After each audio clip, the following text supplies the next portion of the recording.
Started.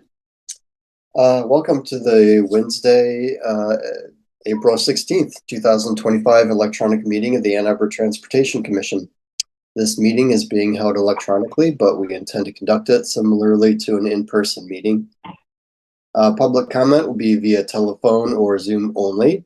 To speak during any of the public comment opportunities, please call 206-337-9723 and enter meeting ID number 934-6385-2907 or join via the Zoom link. This information is also available on the published agenda in the public notices section of the city website and on the broadcast of this meeting on CTN. Chris, if you could call, please. Yeah, not a problem.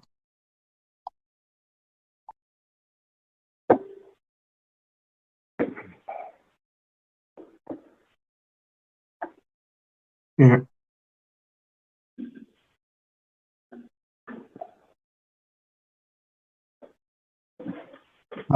I'm sorry, I'm experiencing a little bit of technical difficulties. Just bear with me for a second. I can do that.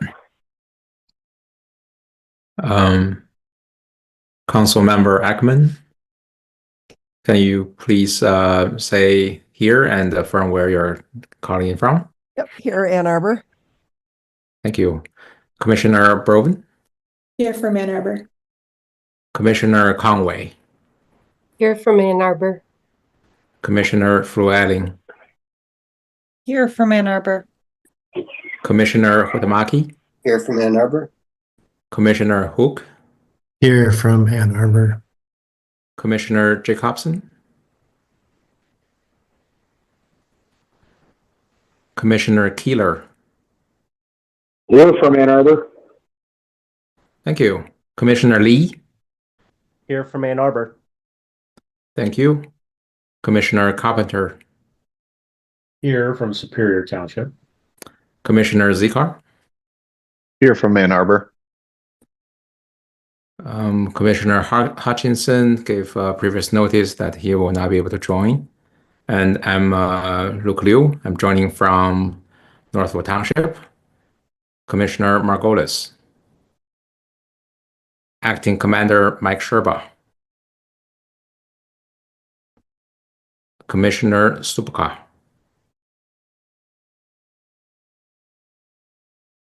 All right, so that completes roll call. I think we do have quorum. Yep. All right, thank you. There are two items on tonight's consent agenda, approval of the agenda and approval of the minutes from the March meeting. Are there any modifications to the consent agenda? Seeing none, those in favor, or is there a motion to approve the consent agenda? I'll move to approve. Andrew, seconded by Larry. All those in favor, please say yes or raise your hand. Yes. All those opposed, please say no or raise your hand. The consent agenda is approved. All right, now we're on to the, oh yeah, sorry, Chris? Sorry to interrupt. I just want to make it known that Commissioner Jacobson is here in the meeting. Oh, great, thank you. Hello. All right, let's see, public comment. This is an opportunity for people to speak for up to 3 minutes. Again, please call 206-337-9723 and enter meeting ID number 934-6385-2907 or connect via Zoom as described on the agenda. City staff will select callers that have raised their hand one by one using the last 3 digits of your phone number or the person's Zoom ID. In order to electronically raise your hand to indicate your desire to speak, please press *9 on your phone or select the raise hand button in Zoom. You'll hear an automated announcement that the host is allowing you to speak. When speaking, please move to a quiet area and mute any background or television noise so that we can hear you clearly. Chris, do we have any members of the public who wish to speak? Yes, I am seeing one raised hand. Councilmember Kathy Griswold. You'll be given 3 minutes with a 30-second heads up when your time is almost up. Your timer starts the moment you talk. The floor is yours.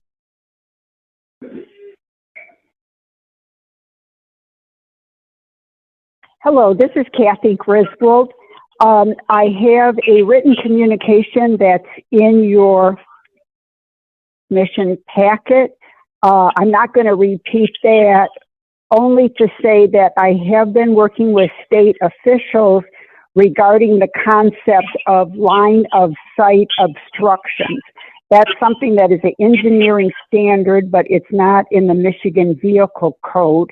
At the state level, there is interest in including it in the Michigan Vehicle Code, so there is no question about it. Regarding the Miller Road project, the way it is designed, it creates 90 plus blind spots. So that is my main issue.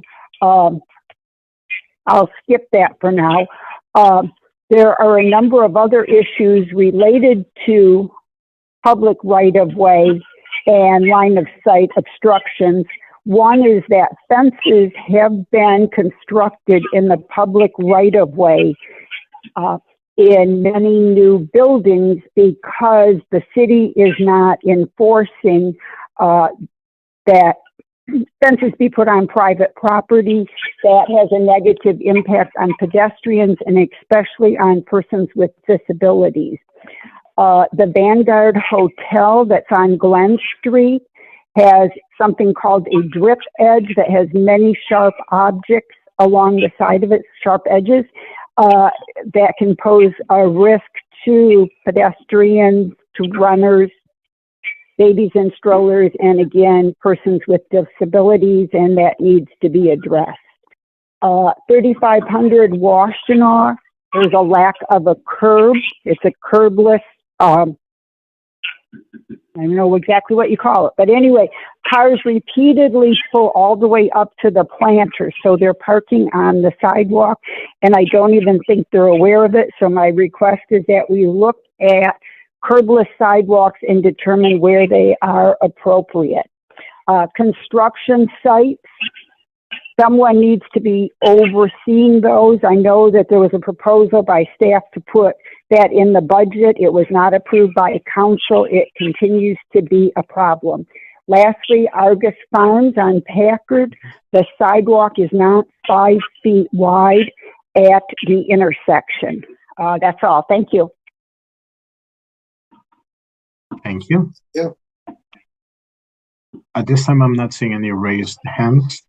I believe we are good to move forward. All right, thank you.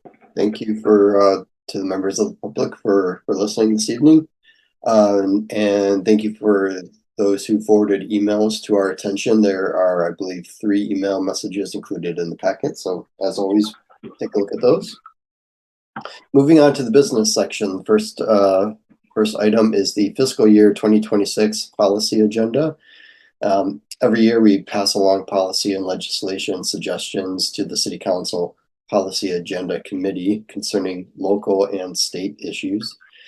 We reviewed this item over the past few months, and the latest draft document is again in the meeting packet. And so if commissioners have any other suggestions, we'll discuss and record and edit on the fly before voting on the document later this evening. Did this include the emailed suggestions, Luke? I think it does, right? So do we want to share that and just let people have one more look at it then? Yes, I'm sharing the screen, and we did include the suggestions from the email communication. Yeah, thank you, Rachel, by the way, for sending those.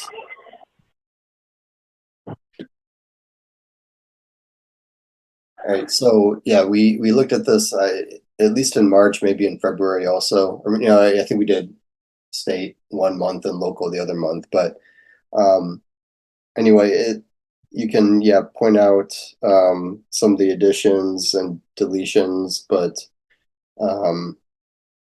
I guess now is our chance for people to have any comments on this before we vote a little bit later. Yeah. So this is the Word document that we're tracking the changes. Minor modification here regarding MDOT from Vision 0 to towards zero death.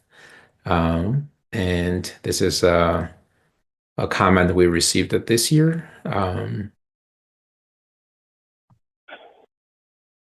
So it's about weight-based VMT fees. I think that's in regards to BEVs not paying into the gas tax fund, I think. Yes. Yep. Okay. All right. The next one is related to the. Pete, you have a comment?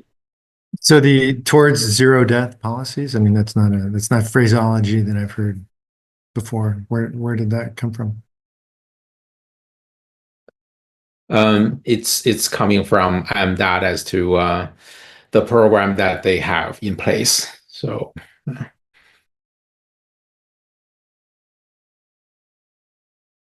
Okay. all right. Okay. The next edit is related to the recent shift in administration and some hurdles that the city has experienced in federal funding and uncertainty, an increase in uncertainty in those. We have issued stop work order to pause the one of the Safe Street for All funded project. So this change being highlighted on the screen is toward that new trend.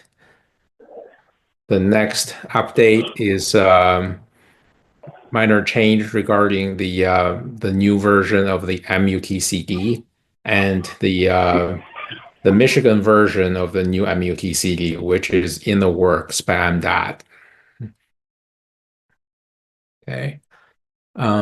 Next one is a slight update about automated speed management system, whether that's allowed or not in Michigan. There was legislature passed in 2024, and so far, to staff's knowledge, this kind of system is being allowed in work zone areas only, and it's just only on state trunk lines. Okay. All right. And we have additions here next to talk about consideration of equity implications of transportation agencies accessing other sources of revenue beyond the property tax.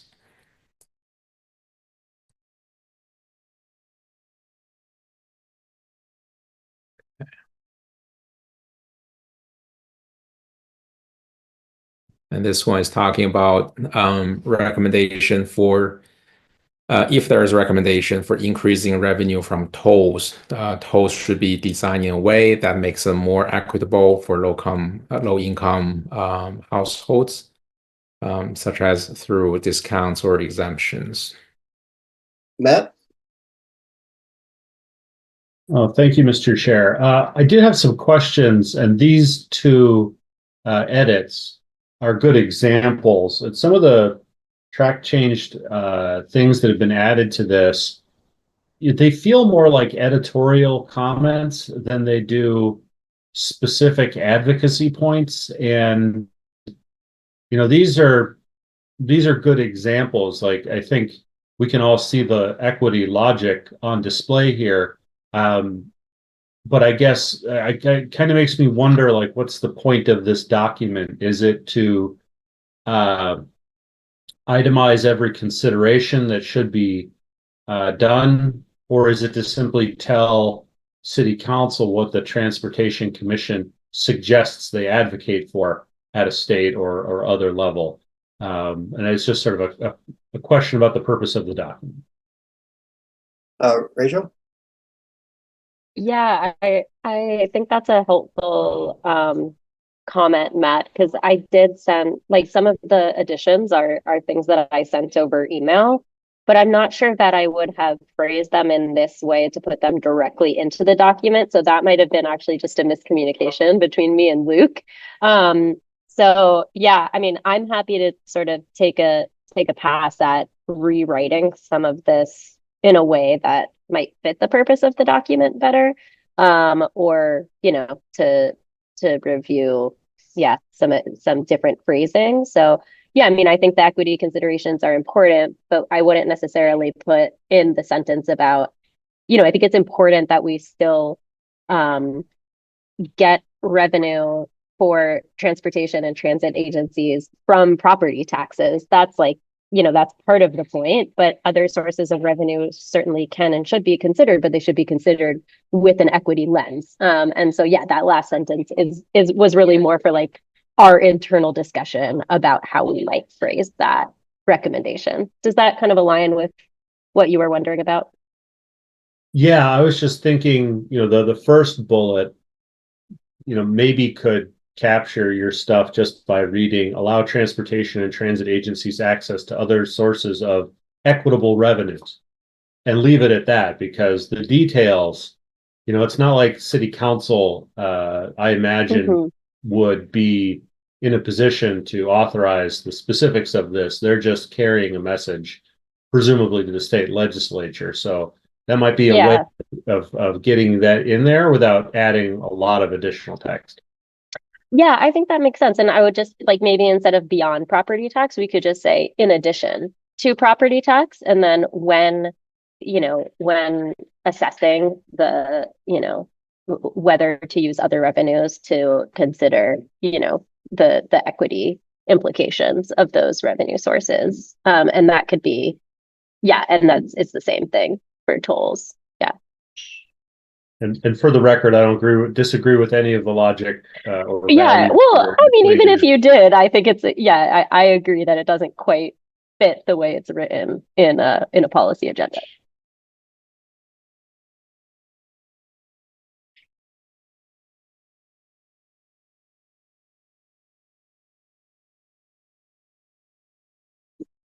I'll attempt to add it on the fly. If there's any changes, any certain ways you want to see it, just speak up. Consider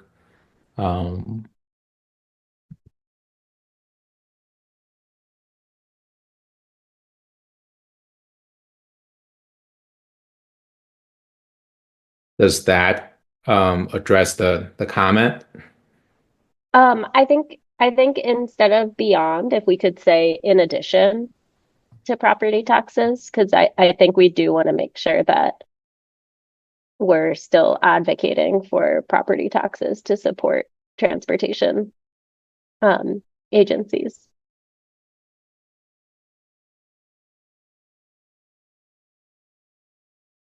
So with this, would we get rid of the original sentence entirely and just keep the consider allowing? Yeah, that would be my recommendation. And then to add, and I mean, I would actually be comfortable including road pricing and vehicle registration, and then like adding a phrase that says, and to assess, any changes in revenue allocations through an equity lens or something like that. Dharma?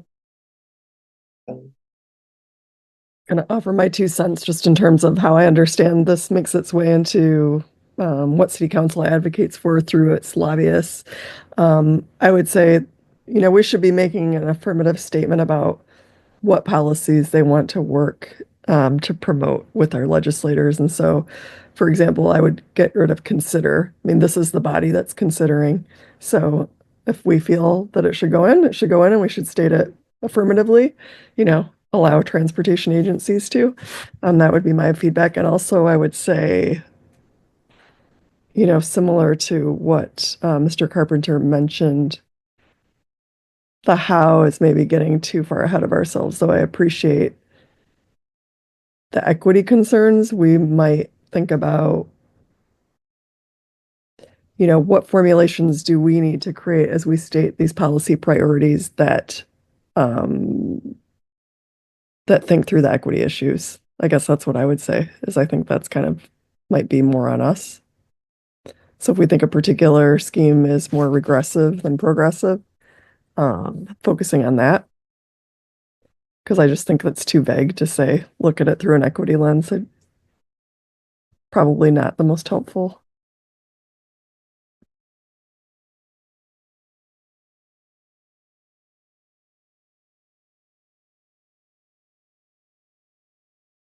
So Luke, Do we think we have enough to edit this? And what between Dharma and Rachel and Matt, are there changes to what you see? Like how do we want to reword what we see on the screen here?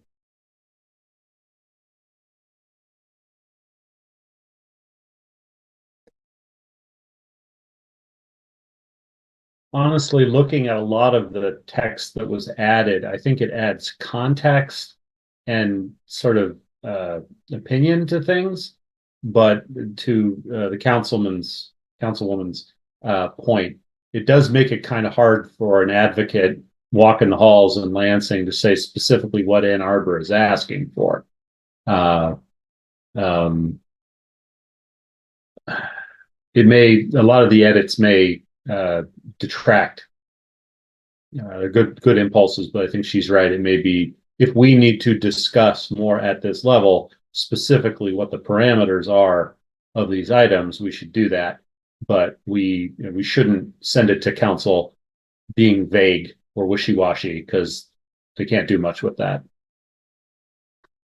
So one thing that we could do is actually combine this revenue point with the weight-based VMT bullet, because like to me that's actually a lot stronger as an advocacy message. We can say allow transportation agencies access to other sources of revenue in addition to property taxes, such as weight-based vehicle miles traveled fees.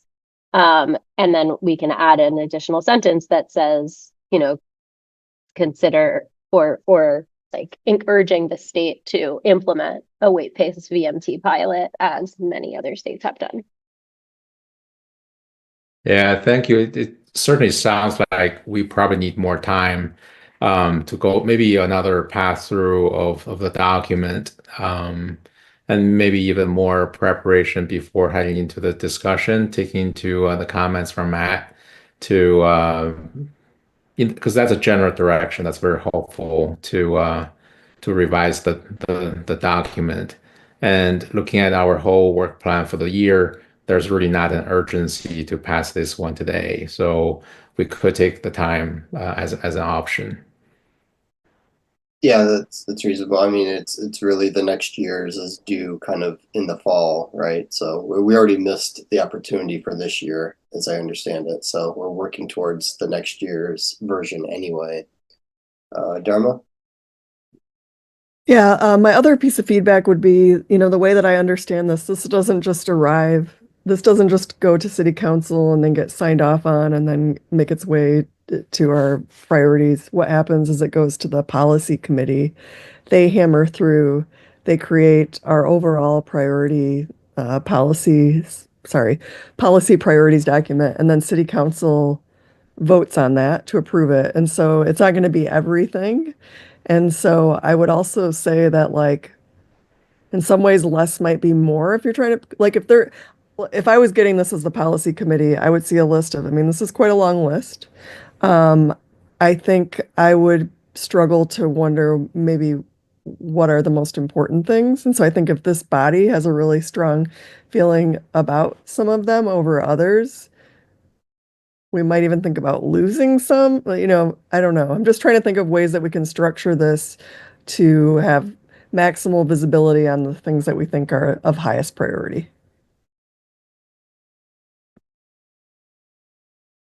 Rachel? Yeah, that's a really helpful context. Everyone knows I'm new here. So is there like a number of policy items for transportation that generally have made it onto that final list? If I had to guess off the top of my head, I think there was maybe like 2 that touched them in the last one that we approved. I can look and give you an answer. But as you might imagine, in a city, there are quite a few things that we try to advocate for, everything from building code changes and things. But I think, yeah, there's been a couple, and I can share around the one that we last signed off on so that you guys can have some context into what city council actually approves. Yeah, I mean, I do think there's a lot of value in us creating the full list, but yeah, if we want to be effective, we'll certainly need to prioritize it in a way that aligns with like the volume of recommendations that are ultimately going to get integrated. All right. Well, it sounds like, yeah, I think we need to take another pass through this. So we've typically the last few years we've just been adding and deleting from the same document. If we want to restructure it to prioritize, do we have an appetite to prioritize or to actually delete items? Or neither, just keep it kind of in the same structure that we've been doing it. I don't know, Dharma, as a city councilor, when you receive this, do you think the policy committee kind of they must prioritize on their own? Would they appreciate us prioritizing things, or I don't know? I think they might appreciate knowing what rises to the top, not necessarily a 1, 2, 3, 4, 5, 6, 7, 8, 9, 10, but if there's like a, top and then the rest of the things. I'm just, I can't remember who all sits on the policy committee anymore, but they're getting these from all of these different committees. And so I'm just thinking like, even just kind of wading through them and understanding what they are, could be a challenge. So, Okay. and I can't remember how long. This seems like it might be slightly longer than usual, but maybe I'm misremembering what we've handed them in the past. Yeah. All right. Well, we'll take another swing through this. I would encourage everyone to take a look, and if there are specific items that you think should be prioritized at a higher level, we'll try to maybe identify a handful of them. Then that would probably, please communicate that to us, and we can kind of restructure this. Yeah, Rachel? Yeah, just in terms of the process for revising the document, does the committee ever work on documents collaboratively, or is it really just to like send like an email communication and then Luke and Chris are the ones who edit it? Because I wonder if it might be helpful if folks can like give their input on priorities or even ideas for the restructuring in an asynchronous manner. Yeah, I know. We don't have a subcommittee around this, and obviously we would need to be careful about reaching quorum if we were to have a meeting. But we could have a meeting, but with just a couple people at a time is kind of how it would have to be, or a few people at a time. Then we could do that. We'd have to have a few meetings though, or I think it's I don't know. I think if members want to, I think it might be easier if you have feelings about what should be prioritized, maybe just send those to us, and we can. I'm thinking there's probably a good agreement on a number of them. And we could bring it back next month and see how it goes. If we don't get any responses, or if there's wildly different opinions on what should be prioritized, and then we need to, maybe we'll have another agenda topic just for that discussion next month. Yeah, I guess like I would just offer that I think that there are a lot of bullet points on here that can be grouped thematically. And I wonder if that might make it easier for city council to sort of see more of the recommendations and be able to like choose what seems most likely to be, effectively advocated for in the coming year. Yeah. So like we could have something around Vision Zero, and we could have multiple policy options that are prioritized under that category, for example. And then we wouldn't have to necessarily just kind of like choose from amongst this entire list, but rather like within each theme, we could have a prioritized list, and then that make it like a lot clearer to the council, like what is most important.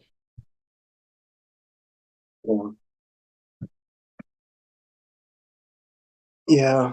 Okay. Just wondering how we go about this, with, Luke, I know, well, do you have a suggestion for, I know that you own the document, you don't own the file, but how do you see this going forward over the next month or two here? Sorry, one suggestion. I think another piece of document that might be helpful would be our comprehensive transportation plan. And that document does have strategies highlighted from page 2. So if we could correlate these items into what we already laid out in our plan, that's a way to organize these bullet points into several groups. And that's going to help with the prioritization into subgroups or priority groups, and we can totally be looking at combining certain items after the group prioritization. So just an idea. Yeah, that's a good way to prioritize things. Yeah, Kate?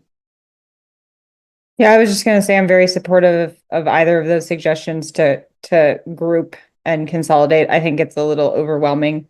And also maybe, Luke, I don't know how this connects in to the transportation plan, and if you can see that, that's amazing. Another way to do it might be like, focusing on who you're advocating to, because we can probably only advocate to MDOT for like a certain number of things. But I think that's just echoing what Rachel said, that any sort of consolidation, I think, is going to really help in translating this to any other audience.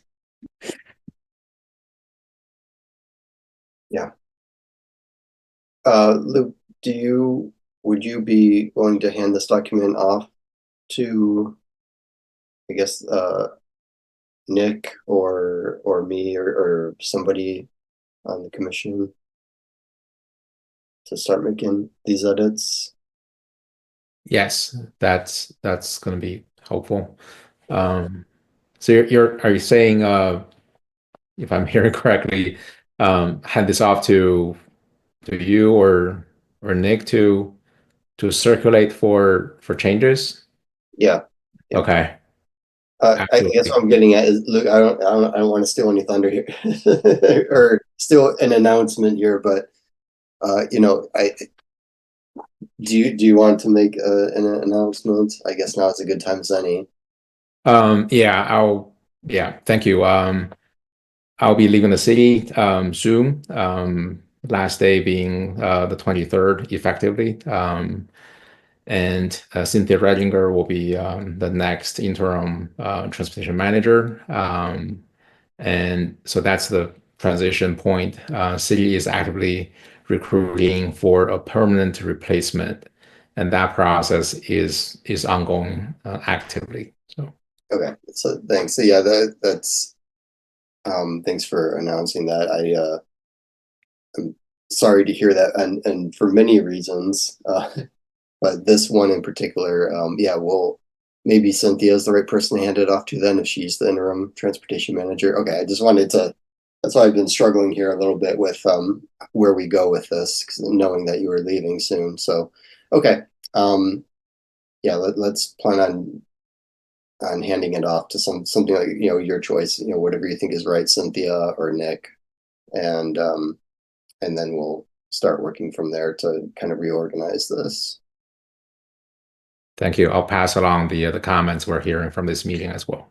Okay. Any other comments on this?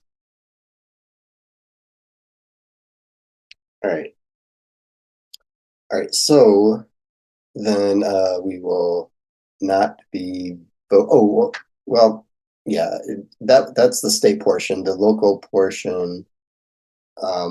Is there anything worth going through on the local, or did we already vote on that? We have not. We reviewed the state and the local sections separately, but we have not taken action on either. Okay, we'll look at reorganizing both of them then. Okay. All right. So with that, then I think we can move on to the information and discussion sections of the meeting. First up is the fiscal year 2026 budget discussion. Every year we get an update from the city's finance team. Ed Ader will present on the upcoming budget that will be voted on by City Council in May, I believe, and answer any questions. So Ed, if you like, I think you should go to share. The floor is yours. Thank you very much. And can everyone see my slideshow? Not yet. Okay.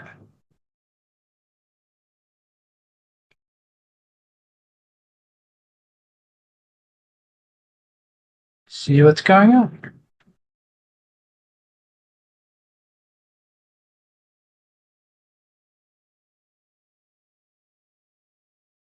There we go. All right, sorry about that.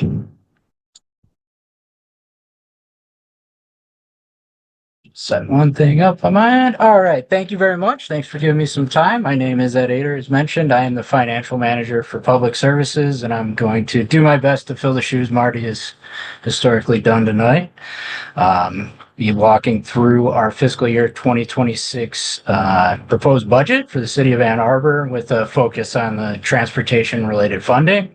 Plan on keeping it fairly high level, but for the sake of time, but be happy to answer any questions you have either now or later.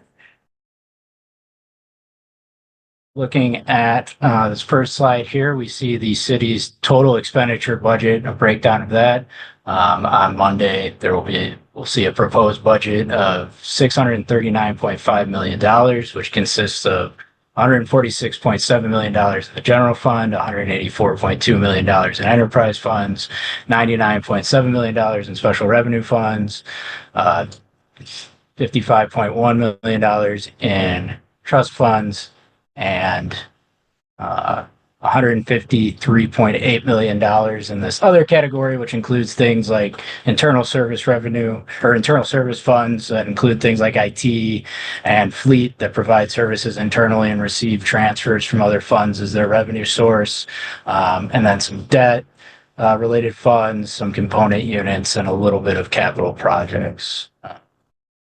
Moving into the transportation focused funds, the first one we'll talk through is going to be the major and local street funds. These are also referred to commonly as Public Act 51 funds, Michigan Transportation Funds, or weight and gas tax. These are funds collected via vehicle registration and gasoline taxes by the state, and then distributed based on a formula that takes into account both lane miles and population.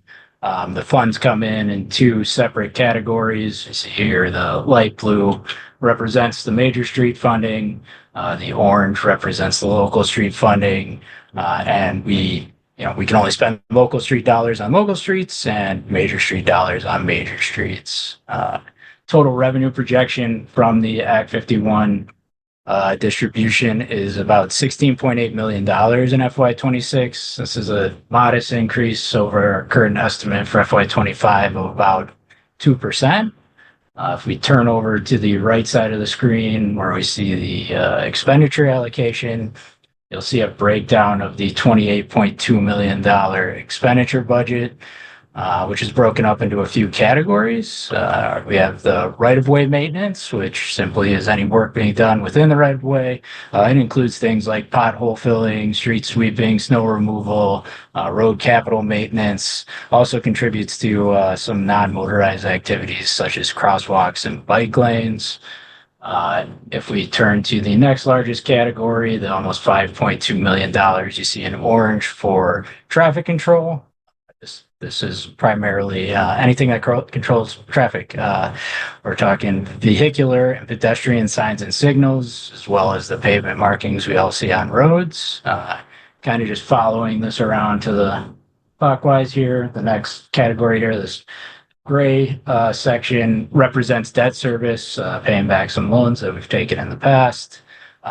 This yellow chunk, this little $840,000 area, are transfers to the Alternative Transportation Fund, which we'll get into more detail on the next slide. And then finally, we have another kind of catch-all other category for this this section too, and that includes some administrative costs, things like the municipal service charge, insurance. It also carries some asset management and traffic engineering activities. Moving on to alternative transportation. This fund is a subset of Act 51 funds from the previous slide. Per that act, we are required to spend a minimum of 1% of that funding on alternative transportation activities. The city far exceeds that minimum. You can see the breakdown of revenue again. This is resulting in transfers from major and local, and this 840-ish thousand reflects that yellow bar from the previous pie chart.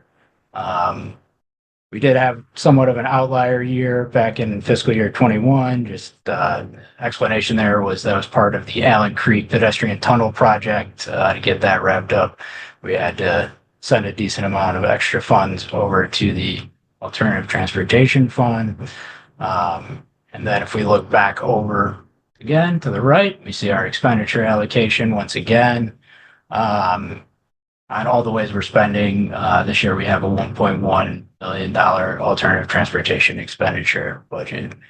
I do want to highlight that this is not the only attention that the alternative transportation network gets. This would be for very specific activities like maintenance within maybe a protected bike lane that requires specific equipment, or if we went out to specifically plow that. But a lot of those assets also benefit from funding from the previous slide outside of that transfer when they're being touched as part of a larger effort.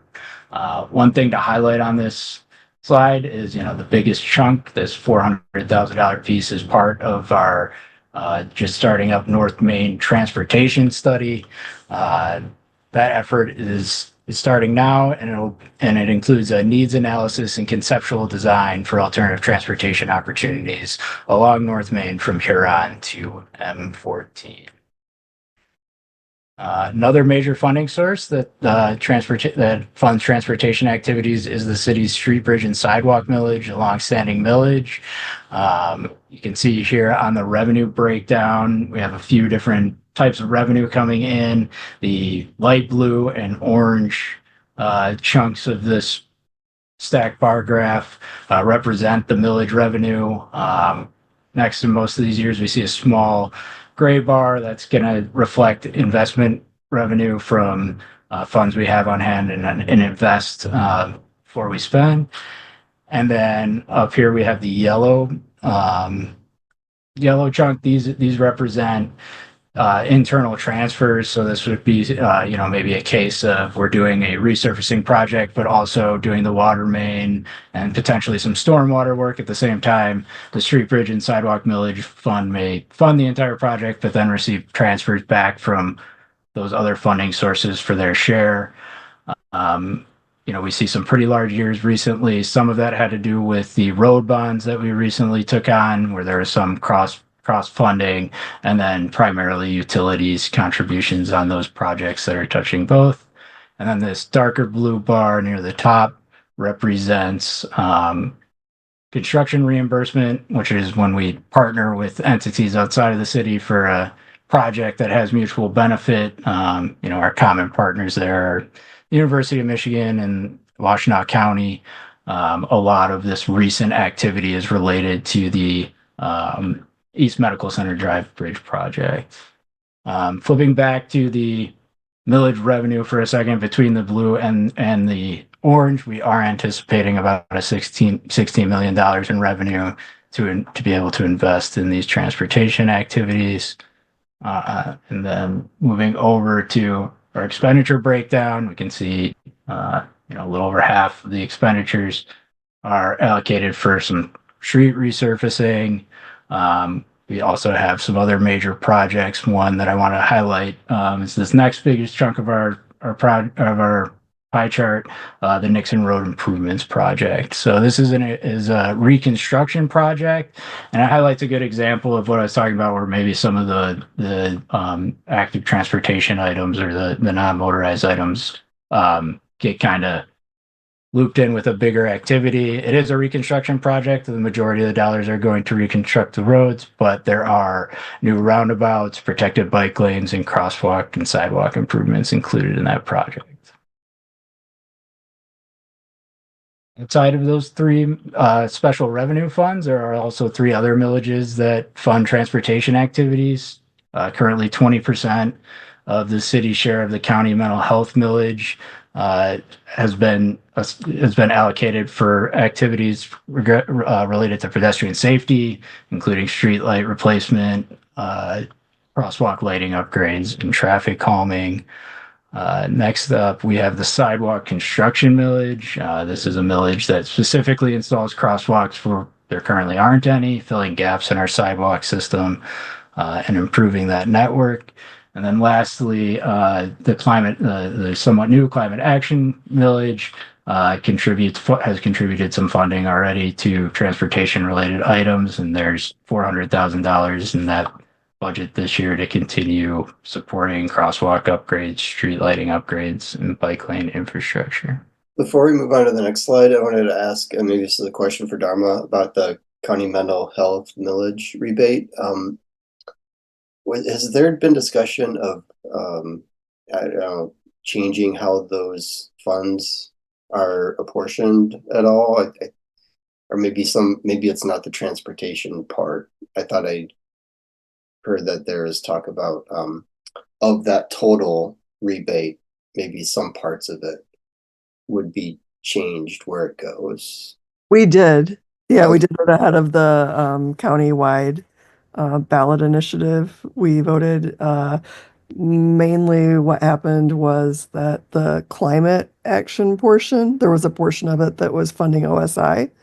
And now that we have the A20 millage, or the climate millage, we removed that part, and same level of funding for transportation. I believe, if I remember correctly, the balance that was going to OSI is now going to fund unarmed response. That's right. Okay. Yeah. All So right. we've stable is my point. Right. No changes for this. Okay. Thank you. Sorry, Pete. I'd also like to ask a question about this slide, if you don't mind. Can I have some help understanding the impact of the sidewalk construction millage? Like on Main Street, the millage is going to cover the entire cost of the construction of that sidewalk.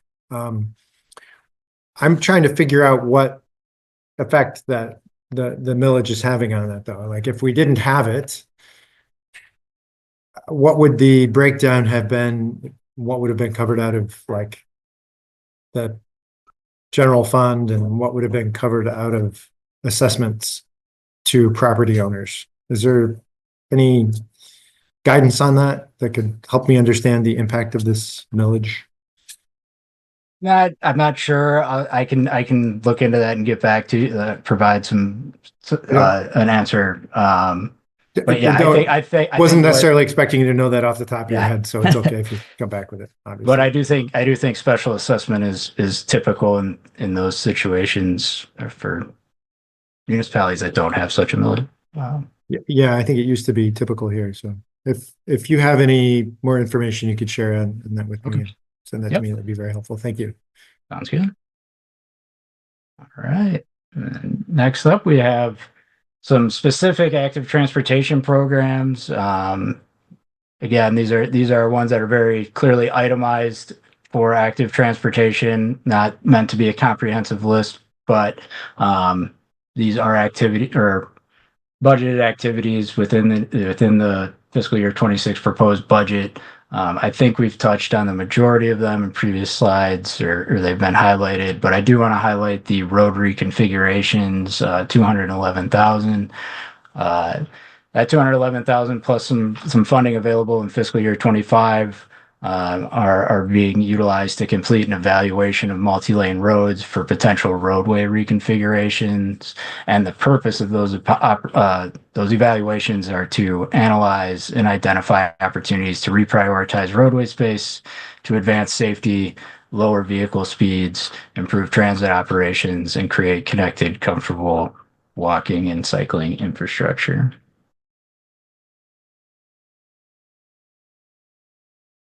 All right, and then this kind of circles back to my point on the street bridge and sidewalk millage slide with the Nixon project, but there are several projects that kind of on the surface level look like our traditional surface road surface treatment projects, but that include a lot of these components, crosswalks, bike lane, speed management. So for example, I won't go through all of them in great detail, but for example, in State Street Improvements Project includes protected bike lanes and raised crosswalks. The Pauline Resurfacing Project incorporates raised crosswalks, speed tables, and an all ages and abilities biking facility. And now we just kind of have some spatial visualization of projects that have funding in FY26 and where they are throughout the city. Kind of these bolder lines on roads, or even dots in some circumstances where we might be doing a roundabout or some traffic signal work or something that only shows up in a very small area. Are colored by planned construction year. So some of these dark blue areas may already be under construction or just about to be under construction, but we'll have FY26 funding in a few months here to get wrapped up. The green, these bright green ones are planned for next calendar year's construction, and then the yellow and red are a little further out, but have funding in FY26 to maybe get started on design or have some funding related to pursuing grant opportunities or engagement. And then there's a few that are more area-based that represented by the magenta, checkered, and the solid magenta area would represent the 2025 sidewalk repair program and local street resurfacing areas. And then kind of the lime green, checkered, and solid areas are the 2026 programs in a similar way. And then we can't talk transportation in Michigan without talking a little snow. The FY26 budget includes funding to continue to invest in our fleet with some equipment upgrades. It also has $50,000 to begin focused communications and outreach regarding parking during snow events. In fiscal year 25, this current fiscal year, the city, for the first time, at least in recent memory, utilized contracted supplemental snow removal support for local streets and refuge islands, and that funding is planned to continue in fiscal year 26.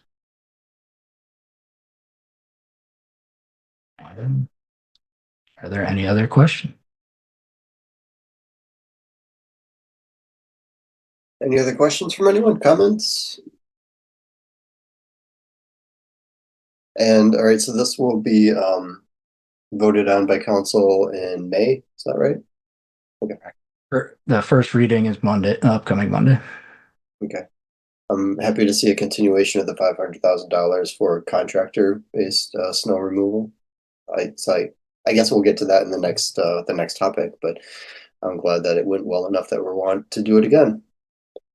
All right, if there are no other questions or comments, thank you very much for coming, Ed. I always learn a lot every year when Marty or you come by, so thank you. Appreciate it. Thank you very much. All right, next up is the winter maintenance update. The Transportation Commission requested a review of the winter maintenance activities in past years. So this year, the City Public Works Manager, Paul Matthews, is going to give an overview of the experience from this past winter and answer any questions. So, Paul, the floor is yours.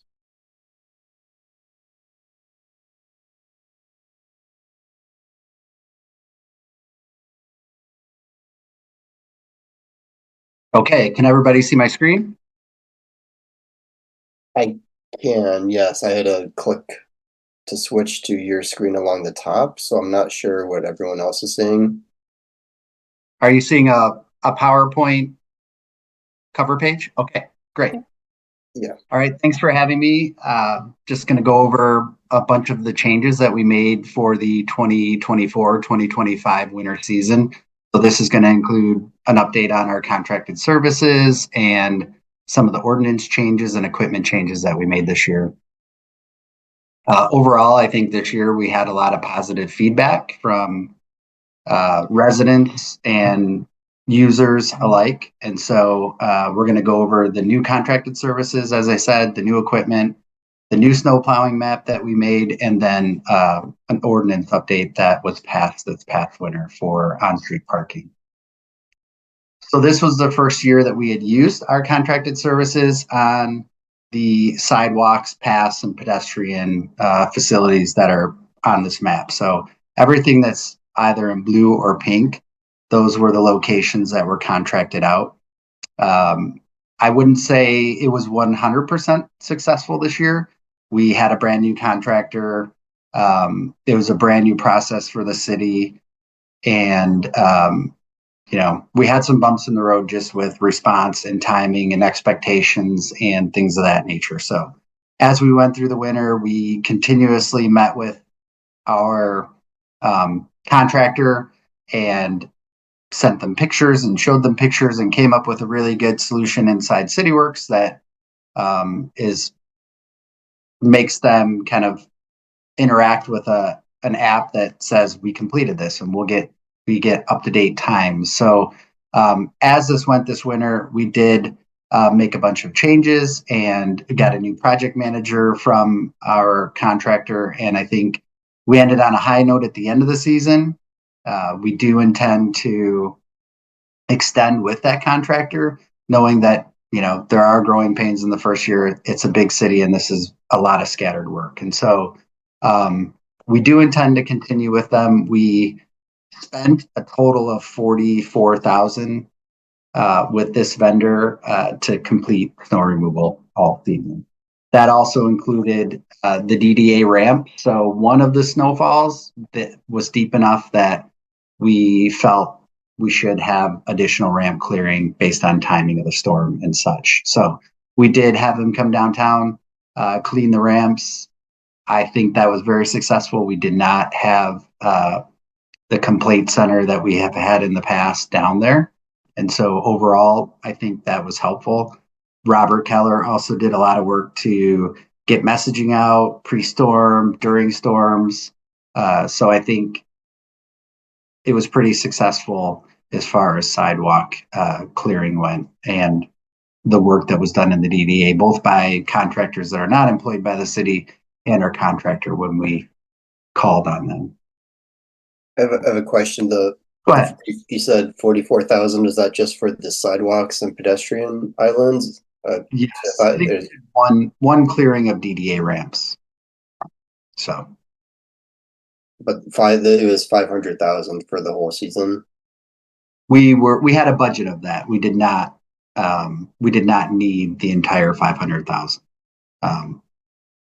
They were as needed services, and so if it snowed and we needed them, they came in and performed, and if not, then they didn't. So for everything that we received last year that they responded to, that total was 44,000. So I guess have we explored? So only 44 out of 500,000 that was budgeted for this. So I guess, have we explored expanding the level of service that we request from them? I mean, we can. I don't think there's any level of service that we would increase. It would just be ensuring that they show up on time. If it snows 20 times, we're going to spend a lot more money. But this winter was not a really rough winter by any stretch. And so really the cap is what we were budgeted, but our bids that came in, this was our lower bid, and the pricing was favorable for the city. So I don't really know that increasing the level of service is a possibility really under this contract. Now, if there were additional items, that 500,000 also included residential snow plowing. So it really included both. What do you mean by residential snow plowing, I guess? So we're going to move on to that further in the presentation, but the 500,000 that commission approved for us was to procure additional residential snow plowing services so that we can plow residential roads quicker during our larger events, which we did use them for. And a portion of that was for contracting sidewalk and DDA maintenance out, and pulling that work from our Parks Department. So the Parks Department could maintain their sidewalks and pedestrian facilities faster. And then we could also have these pedestrian facilities maintained faster. So that was kind of the division. And the money that we were given budgeted, that was the cap on the contracts. And we just didn't have a heavy enough winter to exhaust those funds. Okay.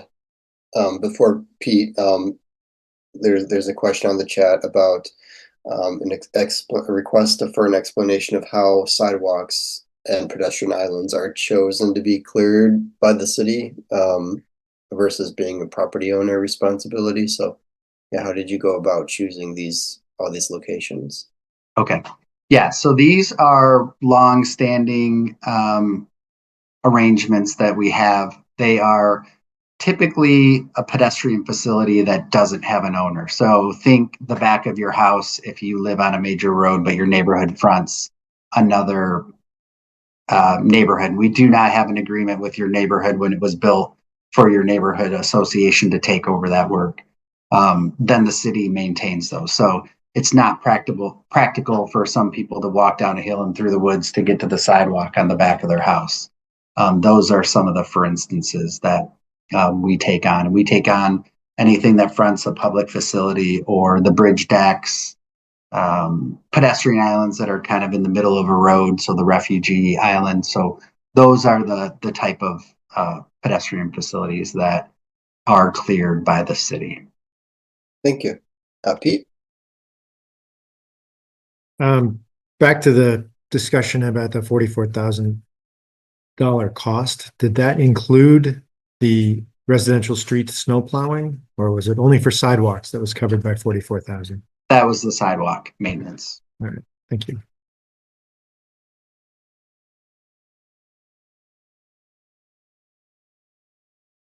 All right, I think we're good to keep going.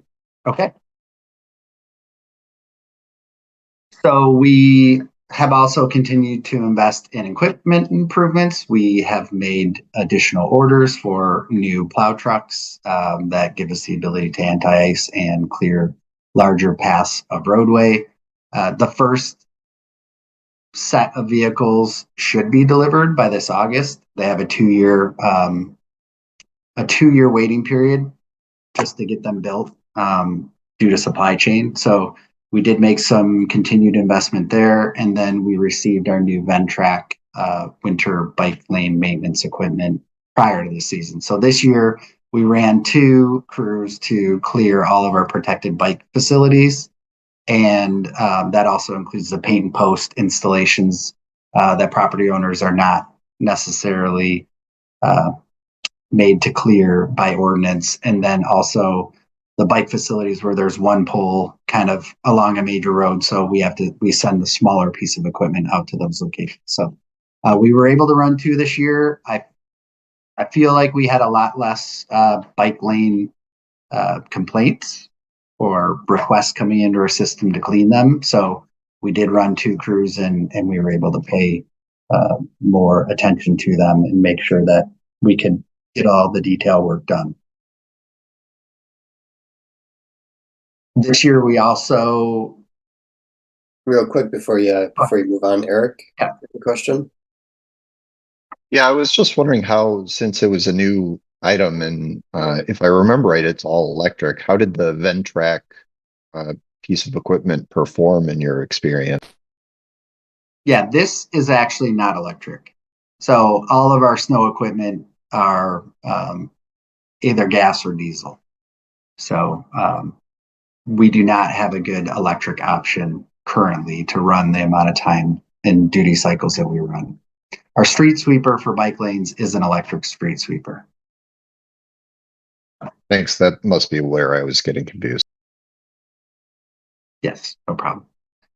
Okay, so we can move on to our improved plow tracking map that we deployed this year. So this year, we contracted with a company to build a new snow plowing map. And this is the functionality that you see on the front end. We can message, tell people what we're doing, how we're doing, what point in the storm we're at, and then clearly communicate where we're going to be next. We also have a bunch of features on the back end of things. So we can run and look at the number of passes on a street in detail from a supervisor's desk to tell if we ran more than, say, one pass on a street or completely missed a street or ran 3 to 4 passes on a street. And so that helps us to know that we probably missed salting an intersection in the middle of a neighborhood, or we may have missed a street or may not have made the full width passes on a street. So this was one of the additions that we made this year. We also had a snowplow naming contest where we had all of the attendees at our open house come and vote on their favorite name. So we did that this year and stickered the trucks, and we had a lot of fun feedback from both children and adults. And so that was a good positive for us. But really, the improvement is on the back end for us, in that we can see and have better abilities to see the data and know what we're doing and make sure that we're filling in and making it through everything in our neighborhoods. Question from Eric? Go ahead. Yeah, for the plow tracking, is there an opportunity there because I know a lot of people were complaining about the sidewalks. They would be cleared by the contractor, and then, the city plows would come through, especially on Huron Parkway where the sidewalk is, the speeds are pretty high and the snow can get thrown onto the sidewalk. Is there like an opportunity to have the contractor basically use this application to follow behind or make sure that they don't, front run these plows so they don't have to do it twice? Yeah, if it is an area that is city plowed, our city contractor is required to come back and, as a cycle, go back through, check for windrows, and check for anything that might have come up onto sidewalks. So our city contractor that maintains all the walks for us already, that is a requirement of their contract, and that they come back and check everything again.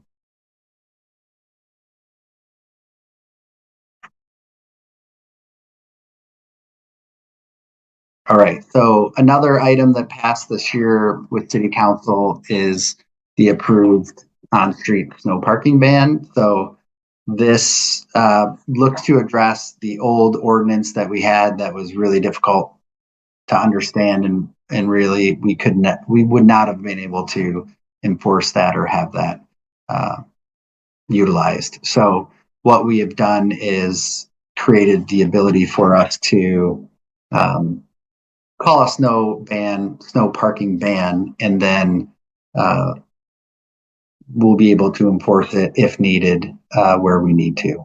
So we're currently looking for some alternative parking areas for those that are challenged. We've created a map that will be on the website that allows people to know if their street is exempt.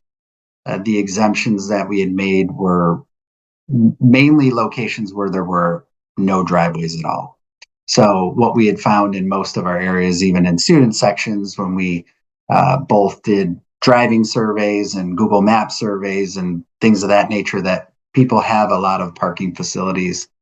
And so we mainly only exempted the areas with no driveways. So there will be a list, and there is a map that is on the city's website. We also created the ability for a resident to request an exemption for their street. We intend to look at them block by block on the off season if necessary, but the reality is we need the space to clear snow efficiently and effectively, and to not miss crosswalks and corners and things. So this ordinance, we felt, will really help us, avoid things of this nature where we couldn't even scrape the area because the blade, is hitting the curb on the right because of the way people are parked everywhere. So we do intend to use this when we, have 4 inches or more of snow on the ground. The first year we will not be out ticketing and towing. We hope to gradually enforce this first by having people just voluntarily work with the ordinance and then move on to enforcement where necessary. So hope to avoid issues like this where, this is an actual A2 fix-it where somebody said, you've missed plowing in front of my house. But, we didn't miss plowing. There was clearly a car that was parked there. So we have to go back. And so we do this a lot. And in areas like this, when they're on the corner, we then end up with, 4, 5, 6 feet that a pedestrian has to, traverse to get out to the, to get out into the cleared pavement area to cross the road. So we hope that these things will help our pedestrian features and help us to plow roads better, faster, and then more safe for our drivers and people's property. Do you anticipate declaring it, regionally within the city, or like, focus on just 1/4 of the city for 12 hours or something and then move, or just the whole city? It's mainly the whole city. We exempted the DDA area because there are already parking restrictions, so we can get in there and plow that, between 3 and 6 a.m. when we have our blackout periods for parking. But mainly it's all residential areas. It will be at the same time. We intend to give people a starting time to, if it's supposed to snow for 12 hours and not stop, we're not going to tell you not to park on the street the minute the first snowflake falls, because we know we won't be in residential areas. So what we'll be doing is timing the snow ban to start around the time when we expect to be in neighborhoods, and with our in-house staff and then our contracted service, this ban will not be on likely for it will likely be on less than 24 hours when we do use it. I think it would be an exceptional snowstorm if we were to get into a situation where we had to run this thing longer than a 24-hour ban, because we do already have a service level that says from the minute it stops snowing, we have 24 hours to clear all of our residential areas. So we normally always meet that, and I wouldn't expect a snow ban to go on for extended periods of time. Thank you. Yes, you're welcome. And then, so this is how we plan to do it. We'll put it on a minimum of 12 hours in advance of when we expect people to move their cars, and we'll use all of the media options that we have. We're also looking at Everbridge and things of that nature, and subscribe lists for people. We have links on our city website. That's maybe the page may not be fully launched yet, but at least the draft page. We've put all those in so people can subscribe. If you live in an area where parking's a challenge, they can subscribe for a link, and there will be no surprises when we use it.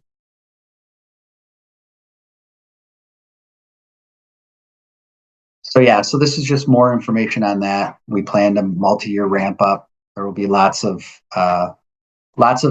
efforts made around trying to get muscle memory for all of our residents, because we realize this is a new thing in Ann Arbor. It's pretty well used or heavily used in the rest of Michigan, but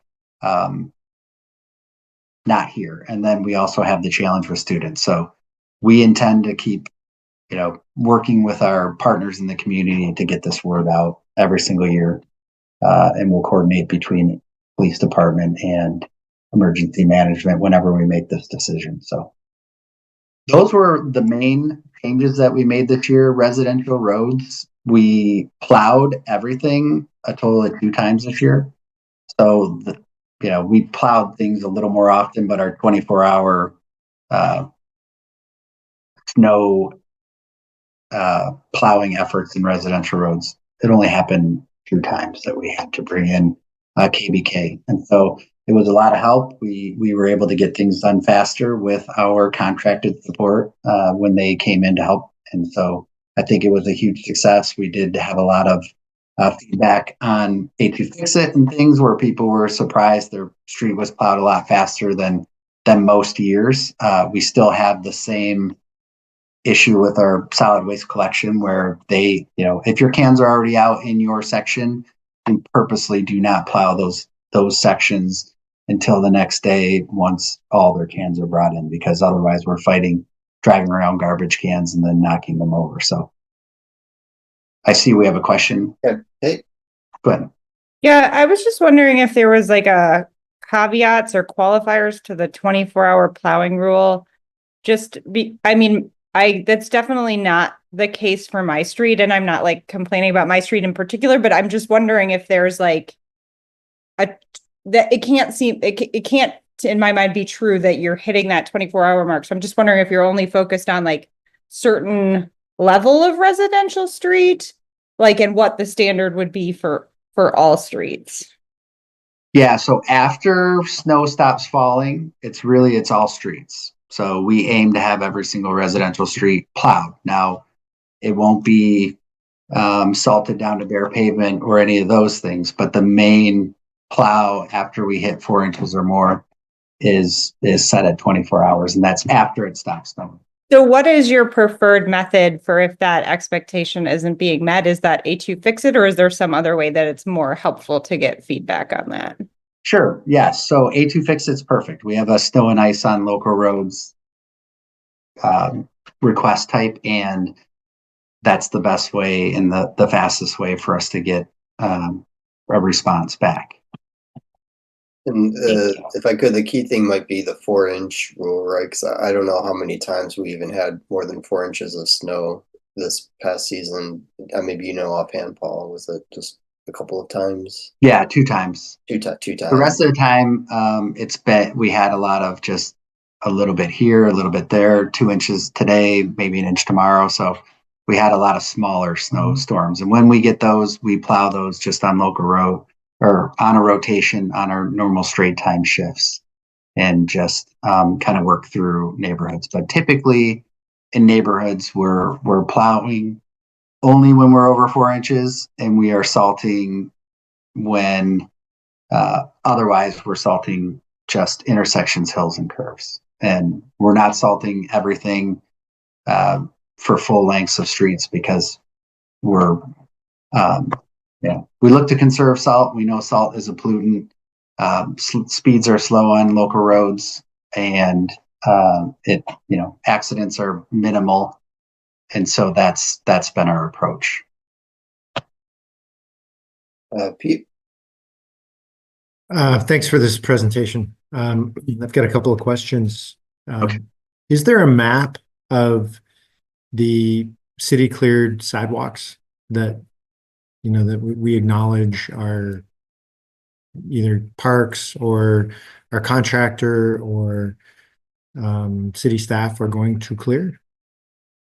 Yes. So the map on my screen currently is the portion that Public Works is responsible for. So these are the pieces that we're contracting out.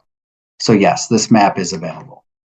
Okay, that's Public Works. So is Parks responsible for some of this? And are there other people in the city that are doing some of the clearing, snow clearing? Yeah, so Parks Department maintains the sidewalks that are in Parks facilities. So any park, the ice arena, any of their facilities, they maintain the sidewalks that front their locations, and then any of the walks within, including border to border. Okay, so how do I get something added to this map if I see something that should be there and isn't, like the new refuge island at the corner of Churchill and Scioto Church? They're sort of on the southwest side of the city. That was installed in 2022. So how are we making sure that new infrastructure like that gets added in? Well, I wasn't aware that one was not added. So we have a process in place that whenever, say, new all-trans facility goes in, say Paint and Post or a refuge island or things of that nature, at least over the last couple of years now, this was not something that was maintained by Public Works prior, but we are actively adding all these things every single fall to beef up that layer. So I was not aware that was missing from the from this layer. And so Okay. certainly I mean, it would be helpful to see what Parks acknowledges is theirs also, so that, you know, when you overlay the two, now you know, you could look at that and see that everything is covered or not, right? yeah, and Parks really is just Parks facility. So if there is a feature in the right of way that is not getting cleared and is not represented on this map, then that is definitely something that would be added here. So I am happy to make sure that we take another pass through. Okay. Well, so Yes. in this case, I'm thinking of the sidewalk on the west side of Maple Road, again on the you know, far southwest corner.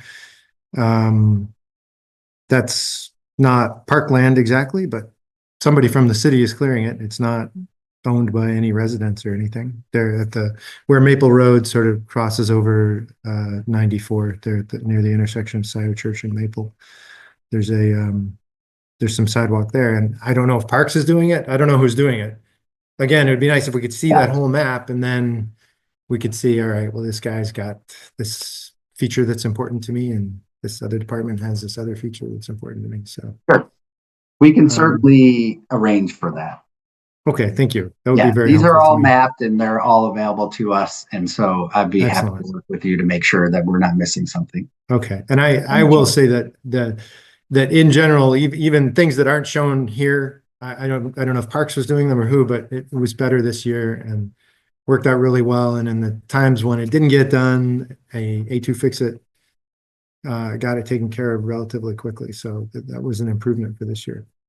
The other question that I have is, what do we do at our borders with other municipalities? And can we maybe err on the side of a cross-border incursion into Pittsfield Township, or like, can we all agree to do a little bit more between us and Pittsfield and the other surrounding townships? So again, I'm looking at the area near my house. I'm thinking of the bridge that goes over 94 to Pittsfield Township by the Ice Cube. And I guess I'd rather that we have Pittsfield and us plowing that instead of neither of us plowing it. So is there anything we can do to like take it up a notch and go a little bit beyond strictly where our border is? Is there something stopping us from doing that? Because when we have a disagreement or a misalignment in expectations among the municipalities, then our people who are trying to walk and use that infrastructure suffer. So what's the right way to handle those borders? I think I cannot answer that right this moment. I think I would need to talk to our finance team and make sure that we're not misappropriating funding and search for a funding opportunity if needed that can support that. Okay. So that's a rock solid plan with like over communication between Pittsfield and Ann Arbor Township and the other townships. Like that's another alternative. It just might be harder to maintain over time, but we need something to make sure that those areas get plowed, because what I saw this year was like, you know, it was plowed in the city there on Scioto Church, and it was plowed over by the Ice Cube on the sidewalks, but the area in between was not done. And so we've got a problem with our connectivity when that happens. So thanks for looking into that. I do have one last thing, which is, do we have any metrics for our general snow removal? Like, we have a standard that applies to what the city does. We have a standard that applies to what property owners are supposed to do. Is anybody keeping track of how well everyone is doing? I have a sense for, you know, about how well people in my neighborhood do for plowing or clearing their sidewalks. And it would be nice to know what that is over time, so that if we start to fall off, we start to like not do as well, then we know that that's a place we need to focus on with messaging and encouragement and enforcement. So is anybody measuring how well we're doing? Well, I mean, we have all of our service request data that comes in. So if people are requesting service for either private snow clearing or public snow clearing or snow and ice on local major roads, we certainly know based upon those numbers where we're lacking. So, and then internally we have our goals in public works for, like I say, our strategy on roads and bike lanes and then our local roads. And so we're ensuring that our standards are met there. I'm not going to say we're always perfect there, but we can certainly track our requests from our constituents that come in, letting us know where we're lacking. And that's really citywide. Okay, I guess I'd like to put in a plug for a perhaps a more objective measure, right? I mean, we can have C-Click Fix can go one way or the other. If you have a very motivated issue opener or, you know, or not, you might get different results in C-Click Fix. Or if people don't want to report their neighbors, you know, we might not be seeing the whole picture through C-Click Fix. So it would be nice to have some objective measure to fall back on. But that's just my request, I guess. Anyhow, thank you very much for this. Welcome. Any other questions or comments?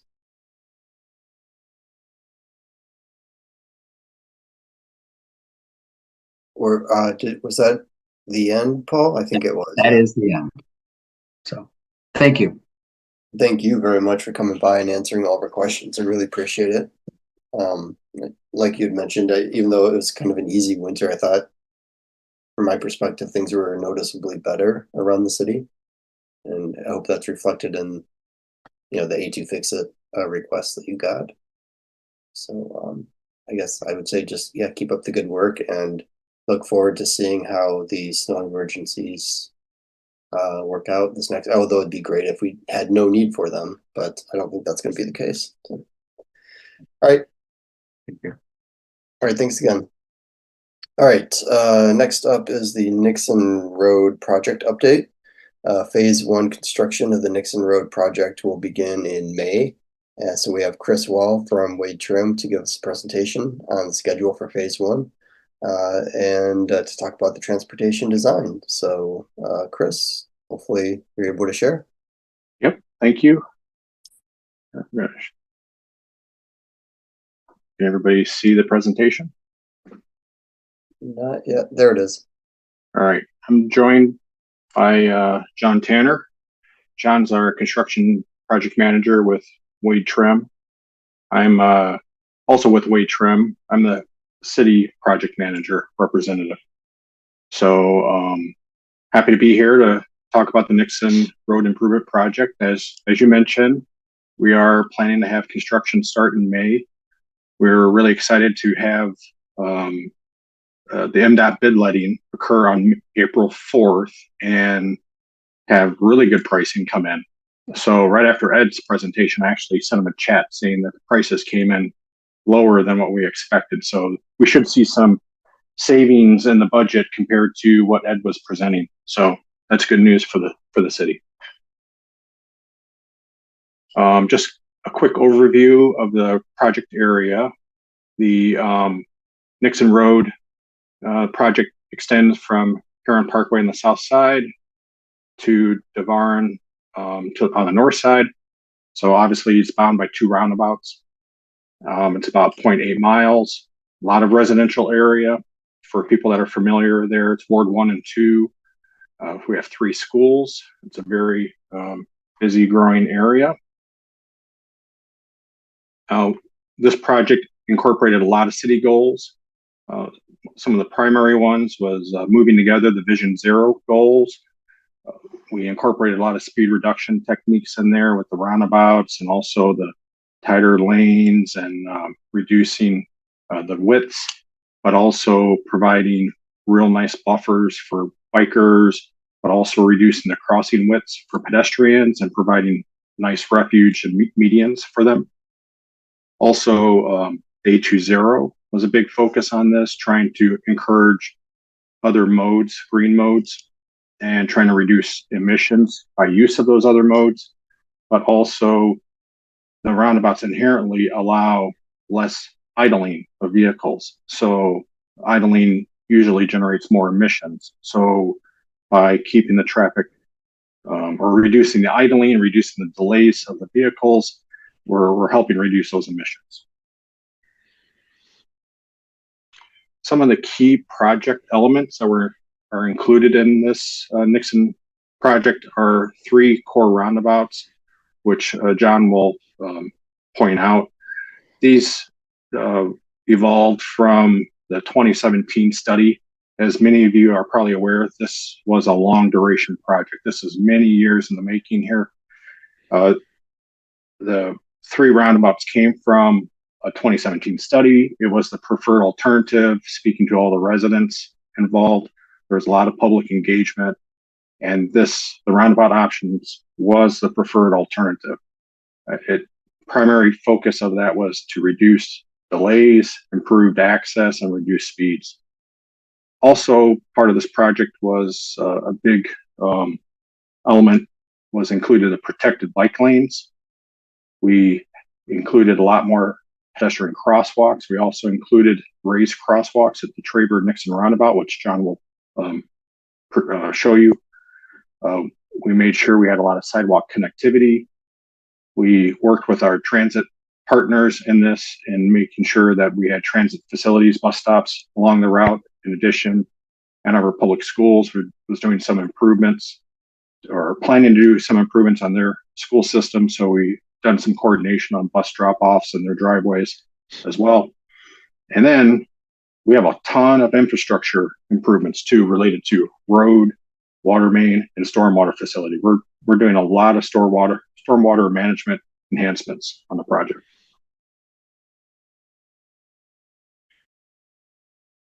I mentioned this project has been looked at for a long time. It's been over a decade.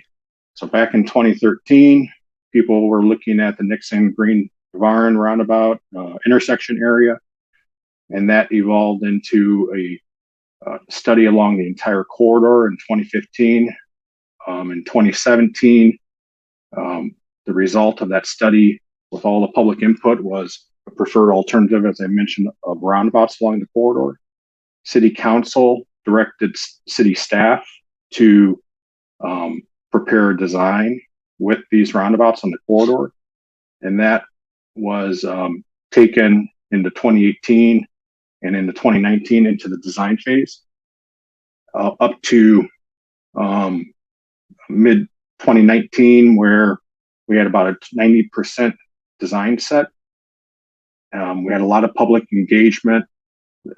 At that time, that's when we had the Transportation Commission meeting. We took a lot of the feedback and refined the design, updated all the cost estimates, and shelved the plan set, sought funding, integrated that into the capital improvement program, the CIP, and budgeted for these improvements over the years. And around 2024, we're ready to actually pursue construction of some of these projects. So pulled those shelves off the plans off the shelf, kind of updated those, had a couple public meetings to try to enhance and refine some of the design elements, and then put them out to bid. And like I said, in April, we received some of the bid results. So a long process to get to this point. So I'm going to hand it over to John to kind of talk through some of the phasing and some of the elements of the project. Hello, everyone. So the project is broken into 3 phases. This is phase 1. You can see the existing roundabout to the south, and then several bus stops are shown, as well as the bicycle lane as crosswalks, and the first roundabout that's shown there. And you can go to the next one. So the phase 2, so I should say phase 1 would be constructed this year, and we'll talk a little bit more about the schedule in a couple slides, but phase one will be constructed this year. Goal is to get that done before school starts, and then phase two will start up next year about this time, and will include 2 roundabouts as shown here, and includes similar amenities as well as bus stop and sidewalk and bike path, and the Traver roundabout you can see. Well, there are raised crosswalks that Chris had mentioned before, so that will be where the raised crosswalks are. You can go to the next slide. So the roundabouts and the raised crosswalks will also help to slow traffic down a little bit, like Chris had mentioned. And then phase three, after the phase two, is the goal is to be done before school starts next year, so 2026. After phase two is completed, phase three will begin and will be done into the end of the construction season. We knock on wood that everything works out well, and that'll be wrapped up in December for 2026. Next slide. So for the project, it's as we had mentioned, it's a 3-phase project. It'll be a full detour, and then there'll be the same detour that'll go from Druvarin and Green Road to Plymouth Road to Huron Parkway. It adds, if you're wanting to travel down the Nixon corridor, it'll add about 1.5 miles and about 5 minutes to your trip. So it adds time to it, but it's not awful. So phase one, the intent is that section will be closed to through traffic, and during that project, and then it'll be opened up.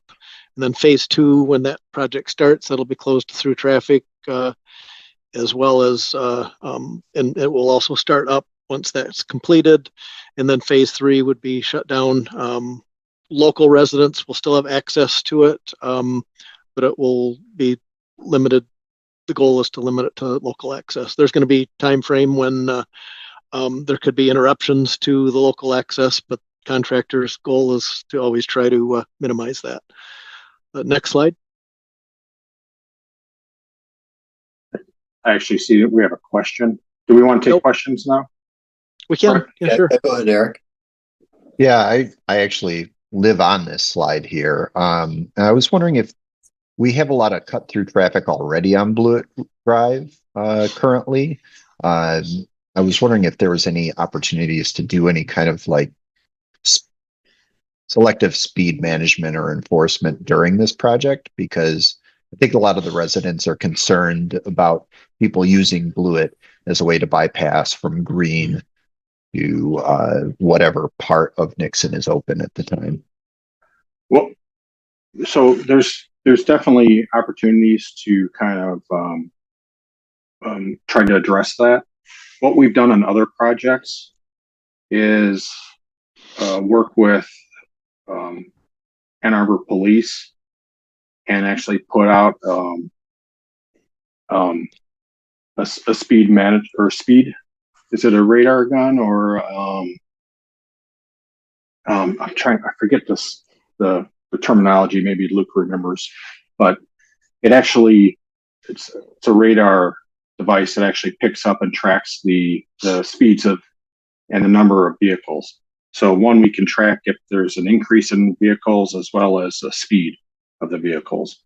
And so we can kind of, one, validate if that's actually occurring, and two, see if there's increase in speeds. And if that's the case, then we can kind of do some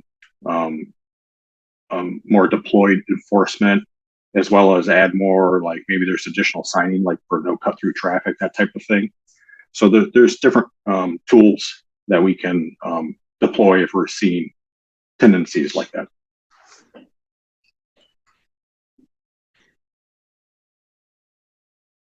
Any other questions, or should we keep moving? Let's keep moving. Okay, next slide then. So the maintenance of traffic or traffic control, I mentioned before, the detour will remain the same for all the phases. Only one section will be closed at a time and will be opened up before the next section is closed. the goal is to maintain continuous local access to homes and the schools, because there's several schools that are along this route as well. Same thing with pedestrian and bicycle access will be try to be maintained when feasible. There's going to be a few times when that will be more difficult, or there'll be temporary type construction work that will need to be done to try to maintain those. And phasing will be coordinated with the schools and with the schools that are on site and the Ann Arbor Public School officials as well. We've had a couple different meetings with the schools, and we're going to be meeting. We don't have it scheduled yet, but we're going to be meeting with the PTO here coming up soon to give them an update, probably a similar slide presentation as this. Next slide. So I mentioned dates, key dates. This is a 2-year project. We hope to get started as early as we can so that we can get construction done this year before school starts. But we don't have an award yet on the project, so we're hoping mid to late May to start construction for phase 1. Have a late August construction completion. Start again May 2026 or earlier if the weather works and the contractor is able to get going on it, so that we can also end that construction in late summer and then begin phase 3, which is expected to be completed in December of 2026. Next slide. So in part to keep everyone up to date, we'll be doing other coordination information as well, but we've added some information to the website, and we'll continue to do that, as well as construction information that will go out, I believe, weekly, and people can go to this site and check out the status, and if there's any new information, we would be assisting to add that to the website information. Yeah, and I'll add to what John said. You can actually sign up on the website here to that weekly email list. And currently we have about 1,800 people signed up on that list.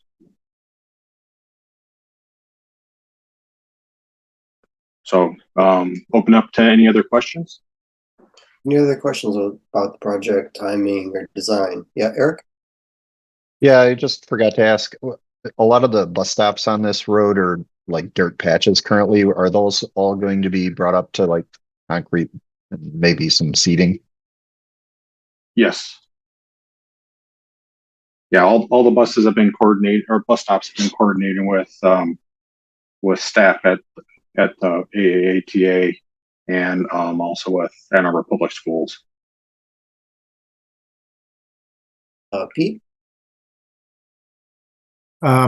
Speed reduction is one of the goals that we're trying to achieve here based on the first couple of slides. So what is our target, and how are we going to know that we did or didn't meet it when we're done? Our target, our speed limit, that's a great question. I forget exactly what our design speed is. It's been so long since I've looked at the plans. Do you remember off the top of your head, John, what our design speed is? Is it 30? I do not remember that. 25. I believe it was 30, but I don't remember either. Well, what is the speed limit now? Is it? That's funny. Well, as John's looking that up, the intent is to from the design was through the use of the roundabouts and the geometry that we have, and the width and the use of the pavement markings, was to help slow the vehicles along the corridor, definitely in comparison to the way it is right now. It's a very wide open and straight. Mm-hmm. And in terms of measuring that, obviously if we get phone calls about the speeding, that's one way, just the reports of it. But I also believe there is some follow-up discussions about maybe doing some volumes and speed data gatherings at different points. Yeah, I would like to make sure that we are able to follow through on that design speed, and that we are able to realize the improvements in speed. So if we can program in and plan for some follow-up measurements, I think that would be really nice to know that we're on the right track, right? Sure. Or that we need to do more. So One way or the other. The design speed is 35 miles an hour, and then the posted speed will be 30 miles an hour. And going through the roundabouts, people typically are slowing down below that. So between that and the raised crosswalks, that will help that process. But like Chris said, I think I would agree that okay, until this is in place, you don't know what you're going to get. Okay, so is that normal for the design speed to be higher than the posted speed? Yeah. Yes, that's for safety reasons. Similar to where, like on a freeway, you'll have a curve where the design speed may be 75 miles an hour, but the posted speed is 65 or 60. It's just safety factor. Well, I guess I'd like to encourage design features that slow traffic down slower than 35. This would be my preference. like let's have narrow lanes and vertical elements that make people want to drive slower than the speed limit. That's the way that I think we'll get to our Vision Zero goals. So it'd be good to consider that, and like I said, measure it when we're done. So thank you. I do have one more question if you guys don't mind. The sidewalks are going to go the whole length. Like we don't have any gaps left when we're done here. We're all the way done with sidewalks. Correct. Okay. Yep. There should be sidewalks connections throughout. Super. Thank you. Eric? Yeah, I just wanted to make a comment that this slide in particular is really exciting to me personally, because where it shows the Ann Arbor development there, what they're doing is they're moving their elementary school, Logan, from the top half of the slide to the bottom half of the slide. That means all the kids that go to Logan that walk will be walking from the top half of the slide to the bottom half of the slide. All of them have to cross Nixon to get to Logan. And a lot of kids walk from the top to the bottom to Clegg currently. And this area in particular is extremely, hit or miss right now as far as crossing Nixon. So having the raised crosswalks here at the AAPS development, along with the roundabout, you guys did a really, really good job with that. And I'm very thankful that you prioritized that. Yeah, and appreciate that. In retrospect, it was kind of nice that we were able to shelve this and have some time for this project to kind of sit, because in that time frame, other, Ann Arbor Public Schools had all these other projects that came online and other things developed. And when we did pull this off the shelf and we're ready to kind of start implementing this Nixon project, all of a sudden there are these other factors, these other projects that came online. The schools were moving, right? And so all of a sudden, these things weren't as big of a issue in 2019. Now they're a big issue. And so we were able to accommodate those tweaks, those changes now. So agreed. I think it was perfect opportunity to make those improvements and coordinate that with the schools' improvements. If I could ask a question, I think it was phase 3. Was there a mid-block crosswalk? Yes, right here. All right. So would that have a RRFB or some kind of flashing lights or something on it? This one, I don't believe rose to that level. So I think it has the markings and the signs on this one.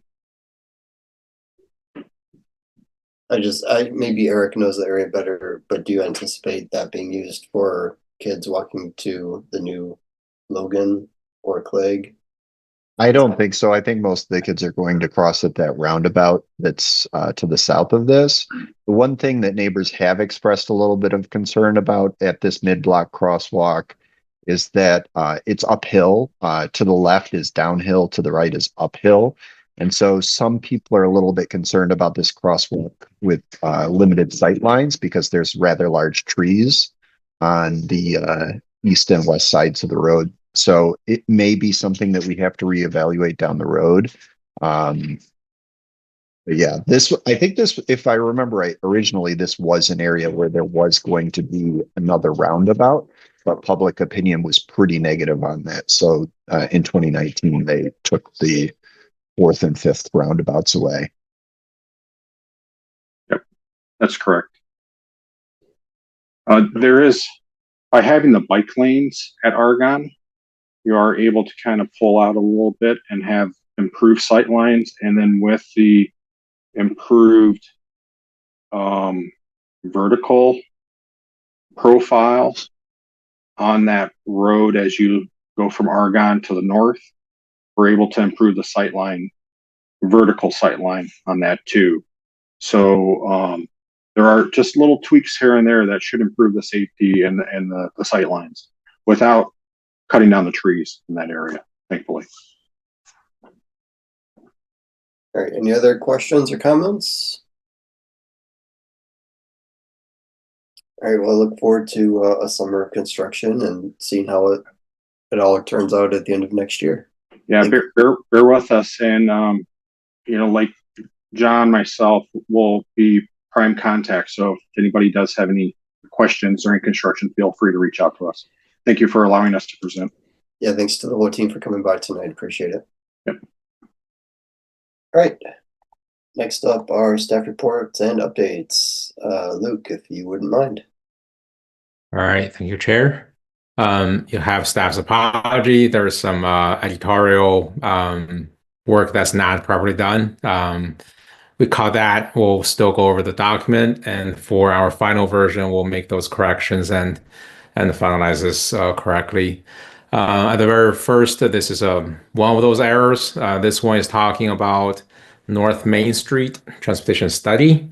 So the actual update is captured here. Staff did finish consulting interview over the past 2 weeks and have made recommendation for the selection of the consulting team led by Tool Design Group.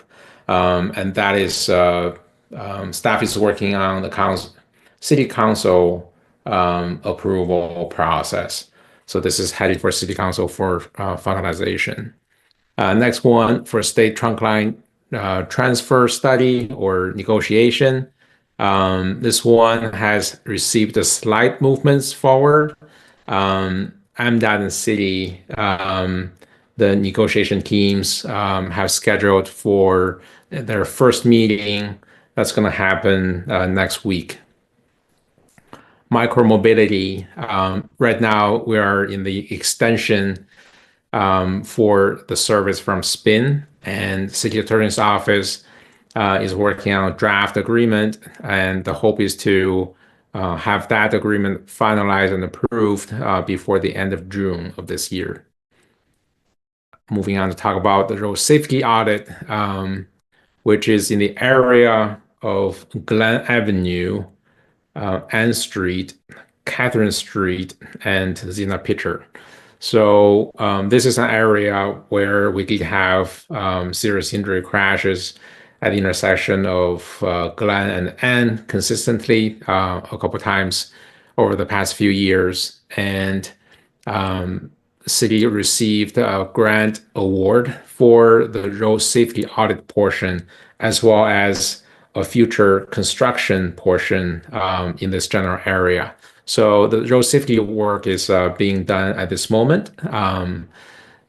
The consultant already spent some time in the field, and we're waiting for their recommendation and the results to come back. And that's going to provide input to the design of mitigation measures and further along into the construction. The timing of the construction dollars is right now scheduled for fiscal year 2029. Moving on to talk about design projects. There are sidewalk gap projects currently in design. We have Brockman and Crestland. The next public meeting for this project is scheduled to be April 29th. And information can be found on the project webpage. Construction is anticipated to be in 2026. Okay. The Apple and the Pear area, this one design has just started. Okay. Right. For Dexter Avenue from Maple to Ironwood,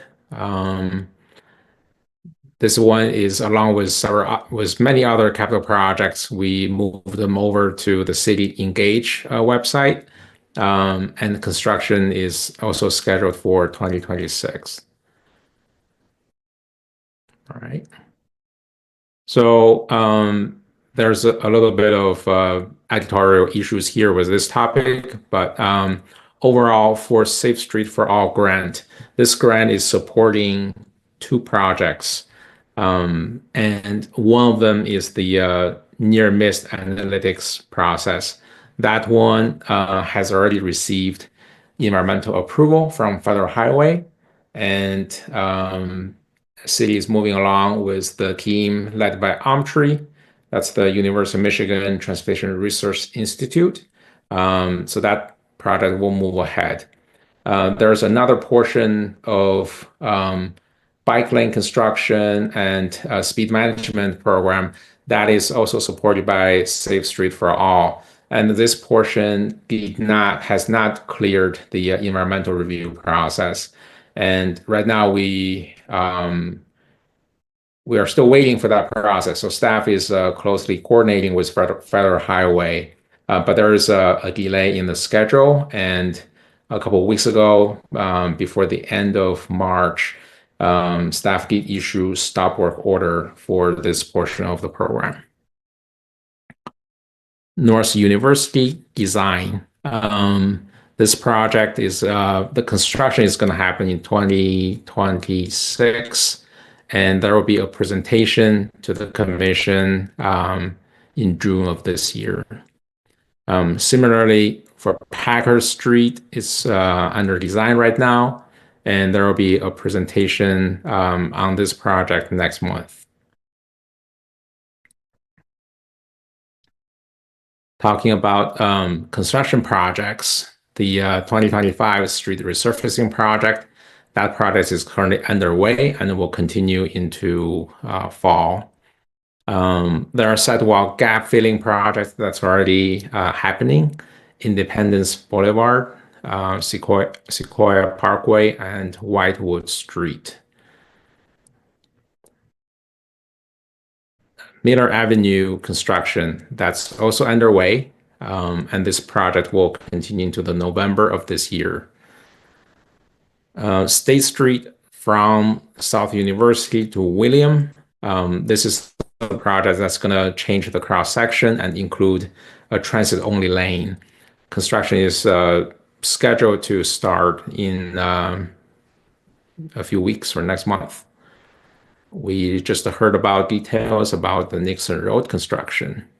Pauline water main and resurfacing construction is underway and is scheduled to be completed in August. Okay. Pittsfield Village improvement construction is right now underway and will continue into the November of this year. And the phase 2 of the project will then start from the spring of next year. I do see we have a question. Go for it, Kate. Just a quick question on the State Street. Does that include a protected bike lane? I know we have one at State kind of up until maybe a block from William. I didn't know if that was included in that design or not. It is. a couple months ago, we had a presentation from also with Trim on that segment of State Street. So it does include a protected bicycle facility there. Great, thank you. Thank you. Fifth Avenue resurfacing from William to Madison. This is the project we talked about to the commission last month. That's going to install the city's first contraflow bike lane. Staff did check with other or public works arm of the city and received favorable feedback regarding winter maintenance, regarding solid waste and recycling. So it's very likely the contraflow bike lane with protection by floating parking. That's going to be the new cross section for not the entire length, but it's from William to Packard. Construction is already underway, and it's going to be finished by fall or July of this year. We didn't have a lot of update for this year's miscellaneous utilities project. The discussion for Wallingford and Harding intersection has wrapped up.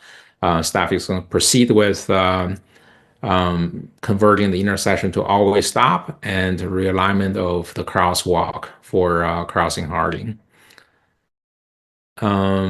We received a request to look into lane closure and maintaining of traffic during a recent lane closure on Packard Road from Marlboro Drive to Pine Valley Boulevard. So there are several projects. The city does have its own. The city did have its own capital project over there from March 24th to 28th. This project did not involve impacting sidewalks or crosswalk, but we did have private development projects nearby. So in the review of maintaining traffic for either capital projects or private projects, staff will pay closer attention on the maintenance of traffic for non-motorized users. Next one, this is actually two topics. The first one is traffic safety corridor. That's an effort by Ann Arbor Police Department.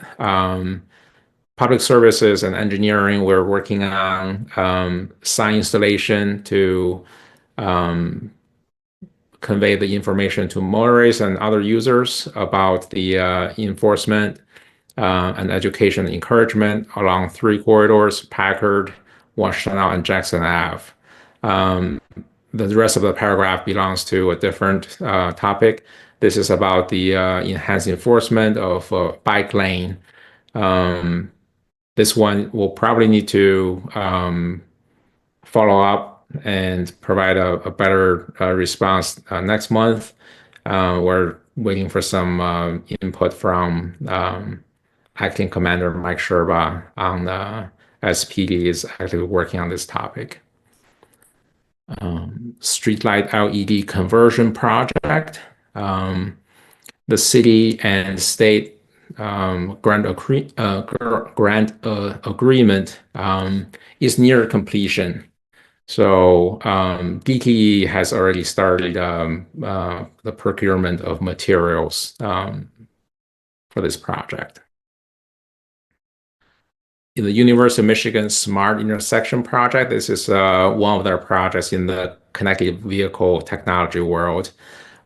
This project is wrapping up, and the overall effort is transitioning into the next phase of this series of projects. The next one will be called the Ann Arbor Connected Environment version 2. So the applications being looked at as part of the this current one, Smart Intersection Project, is transit signal priority. That is the testing of the application and transitioning into the Ann Arbor Connected Environment. The upcoming project will look into emergency vehicle preemption. For streetlight implementation, as of March 18th, DTE has completed the repairs on 285 streetlights so far in this calendar year. Okay.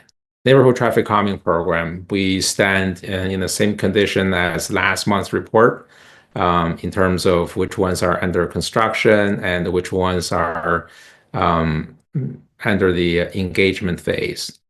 As we prepare in going into the new fiscal year, there will be new funding available for traffic calming, and we're looking to kick off our first neighborhood traffic calming approach, meaning it's going to cover a couple streets in the neighborhood rather than just a one linear street that we have had in the past. Okay. All right. For education and encouragement, there will be a Bike to Wherever Day on May 14th. City staff are partnering with Walk Bike, Wash Now, and Get Downtown for this event.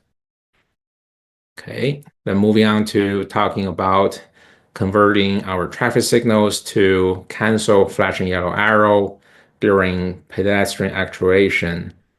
We did finish a couple more intersections this month. Geddes and Huron Parkway, and Arbor City and Eisenhower and Industrial, and Barton and Plymouth. So we did some, we may not have had activities at all these last four. We did some verification on this. For Barton and Plymouth, it was already operating in the desired fashion, so we moved the intersection up. And we also added notes for the remaining intersections. For intersections that do not have push buttons, we're going to plan on push button installation, but this group might be of a longer time frame for push buttons to be installed and converted over. There are two intersections. We are waiting for the controller firmware to be finalized. Right now, we are having version 5.7 beta. Once the firmware is finalized, we're ready to convert these two. The last one, Huron Parkway and Huron River Drive. This one, it should have been done today, but it's just it's pending the change because we didn't have communication. The lines were down, and we were going to send staff out to the field to complete the work. The second from bottom for East Medical Center and East Hospital, this is a U of M signal, so staff will need to coordinate with the university for their approval before making the change. All right, I do see questions. Yeah, Rachel? I apologize. I don't know what this group means, the previous group. Thank you. Flashing yellow arrow, if this is the one you're referring to. Yeah. So flashing yellow arrow allows the permissive left turn. And during that phase, the left turning driver will have to yield to oncoming traffic, including oncoming motor vehicles, oncoming bicyclists, and pedestrians using the crosswalk. This is an operation that's allowed by the MUTCD, but it does represent conflicts for non-motorized users and exposure to crashes. So we are under the direction and recommendation from this commission, we're making changes so that at FYA intersections, when we receive pedestrian actuation, we disable the flashing yellow portion. Thank you. Yeah. Pete? I guess I'm wondering, do we have captured in our upcoming budget what we need in order to get the push buttons? We do have push buttons like the push button hardware is not the critical item in getting this done. So if we think about a couple intersections on Huron, it's going to involve the MDOT approval, and some other times it's the curb ramp work, the concrete work that may be in the way. So in that we do not currently have budget for the concrete work, but that is something staff is working on. Is it something we can ask for in this current budget cycle, I guess is what I was getting at. Like can we make sure that it's in our upcoming budget? Absolutely. I think it makes more sense if we make another step going deeper into the ask as to the amount, and because some of these intersections they may need work for one corner of the intersection, some others may need multiple corners. So in terms of the ballpark of cost, the signal equipment we're talking about somewhere between $8,000 to $10,000 per intersection. The concrete work, if we're talking about all the corners, that could be the upwards of $40,000 per intersection. So that's the general ballpark relatively, and also the general numbers we're talking about. So yeah, I think this is an item where staff can provide more detailed information and then decide if it makes sense to make this into a budget request. Is it possible that, some of these intersections could be so difficult or so expensive to do in the meanwhile, we would want to just cancel the flashing yellow arrow altogether? Like just turn off that functionality until we are able to do it safely. I mean, my preference would be just to get the buttons in and get this done. But if we get to a point where we're stuck, then that's an alternative that I think we have, or that we could evaluate. Is that true or not? Technically, it's totally feasible. Okay. I'm afraid I may not be able to provide a response at this moment. There are several other implications that staff will need to discuss and get back to you on that. That makes total sense, that there would be lots of tails to that dog. But I'd like to put that out there. Like, if we're not able to do it safely, then let's just not do it until we get the hardware we need. So thank you for all your effort on this and everything else, Luke. Thank you very much. It's been very nice working with you. Thank you. Thank you for the advice and the direction set by the whole commission. Sorry, I'm not that yet. Moving on to talk about another portion of the update, talking about non-motorized user crashes. For pedestrian-related crashes, we had two, and one of them is a fatal injury. That is the one that occurred on Plymouth Road between the Green and US 23 off-ramp. We had another B-level injury crash last month. There was not any bicyclist involved crash that's reported in March. Okay, so that completes staff updates. Thank you very much, Luke.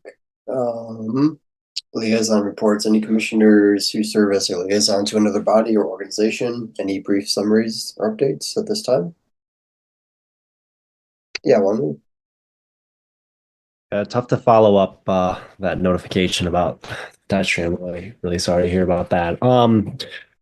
From the Planning Commission side, just wanted to give everybody a heads up that the comprehensive plan is still underway. And then the draft is available for everyone's comments. I think because the Vision Zero plan was recently updated, that actually won't be updated, but land use and other items will be updated. And so just a heads up, there's an open house at Westgate Library on April 24th. And then there's another meeting on April 30th at Mallett's Creek Library. These are both from 3 to 7 p.m., as well as at Traver Wood from May 7th, 3 to 7 o'clock. And so it's intended to be kind of an open house type format. And then also you're welcome to come speak at Planning Commission as well. We are starting them at 5:30, given how kind of like lengthy the public comments have become. We don't love meetings going till 1 a.m. So we are starting it a little early.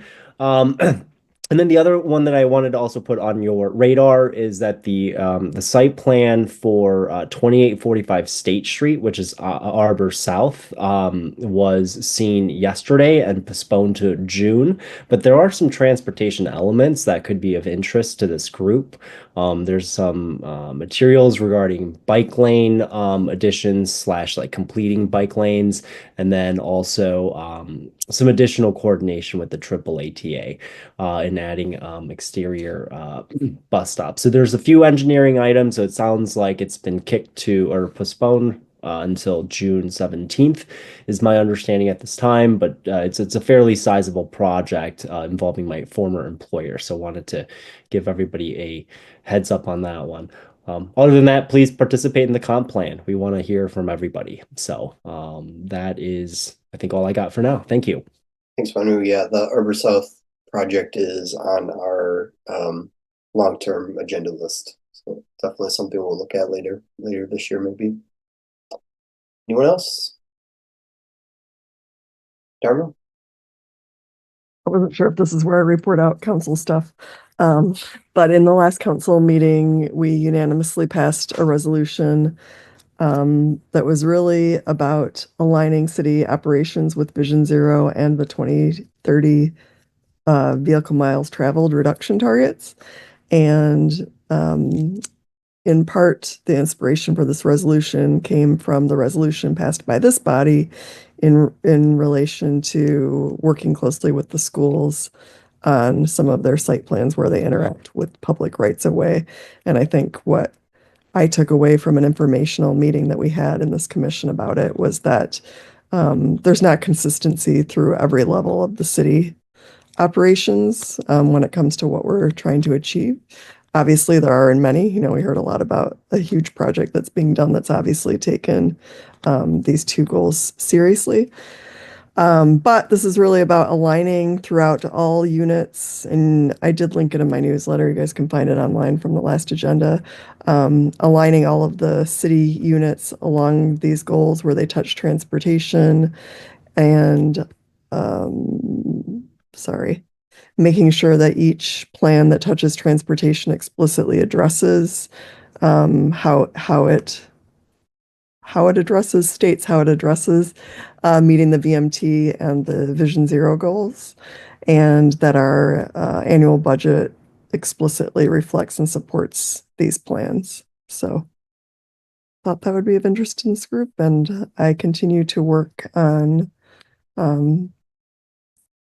the Lawton plan that actually intersects with the city park. So hopefully I have more news on that soon. Thank you. Anyone else?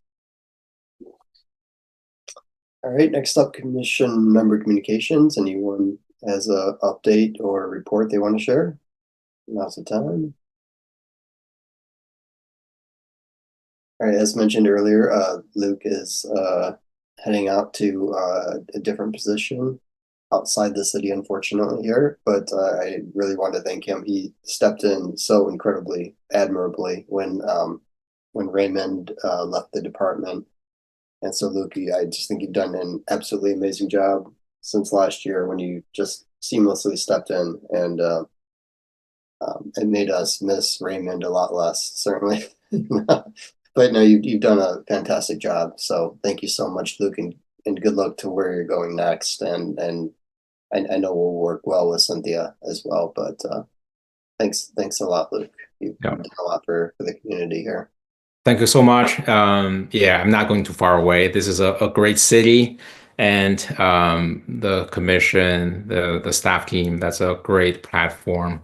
Learned a whole lot from this opportunity the last 9 or 10 months. So much appreciated. I'll miss you guys. Thanks. So quickly, some agenda items in the future. I'll let you run through those as per the custom, Luke. In addition to the ones we covered today, the bike lane enforcement will come back, and we'll talk about Tier 1, the Tier 2 location update. So that is the living part of our transportation plan. So every 2 years, we update Tier 1, Tier 2 crash locations. We touched upon Packer Street project update, North University Avenue update. There'll be also speed management program updates. So our subcommittee has been working on that. There'll be a slight setback of a couple weeks as we transition to Cynthia to lead that effort. The last one is railroad quiet zone study. So staff will continue to coordinate with the university. Once there's a clear recommendation as to the scope and design, we'll bring this to the commission to present the details. So that's the items we have so far. All right, and as always, if you have any ideas for agenda topics, please email them along. It's always helpful to add to the list. All right, with that, the next meeting will be held Wednesday, May 21st, 2025 at 7 p.m. It will also be a virtual meeting. And if there are no objections, we'll adjourn this April 16th meeting. Seeing no objections, this meeting is adjourned. Have a good night, and thanks again, Luke. Oh, good one. Bye. Thanks, Luke.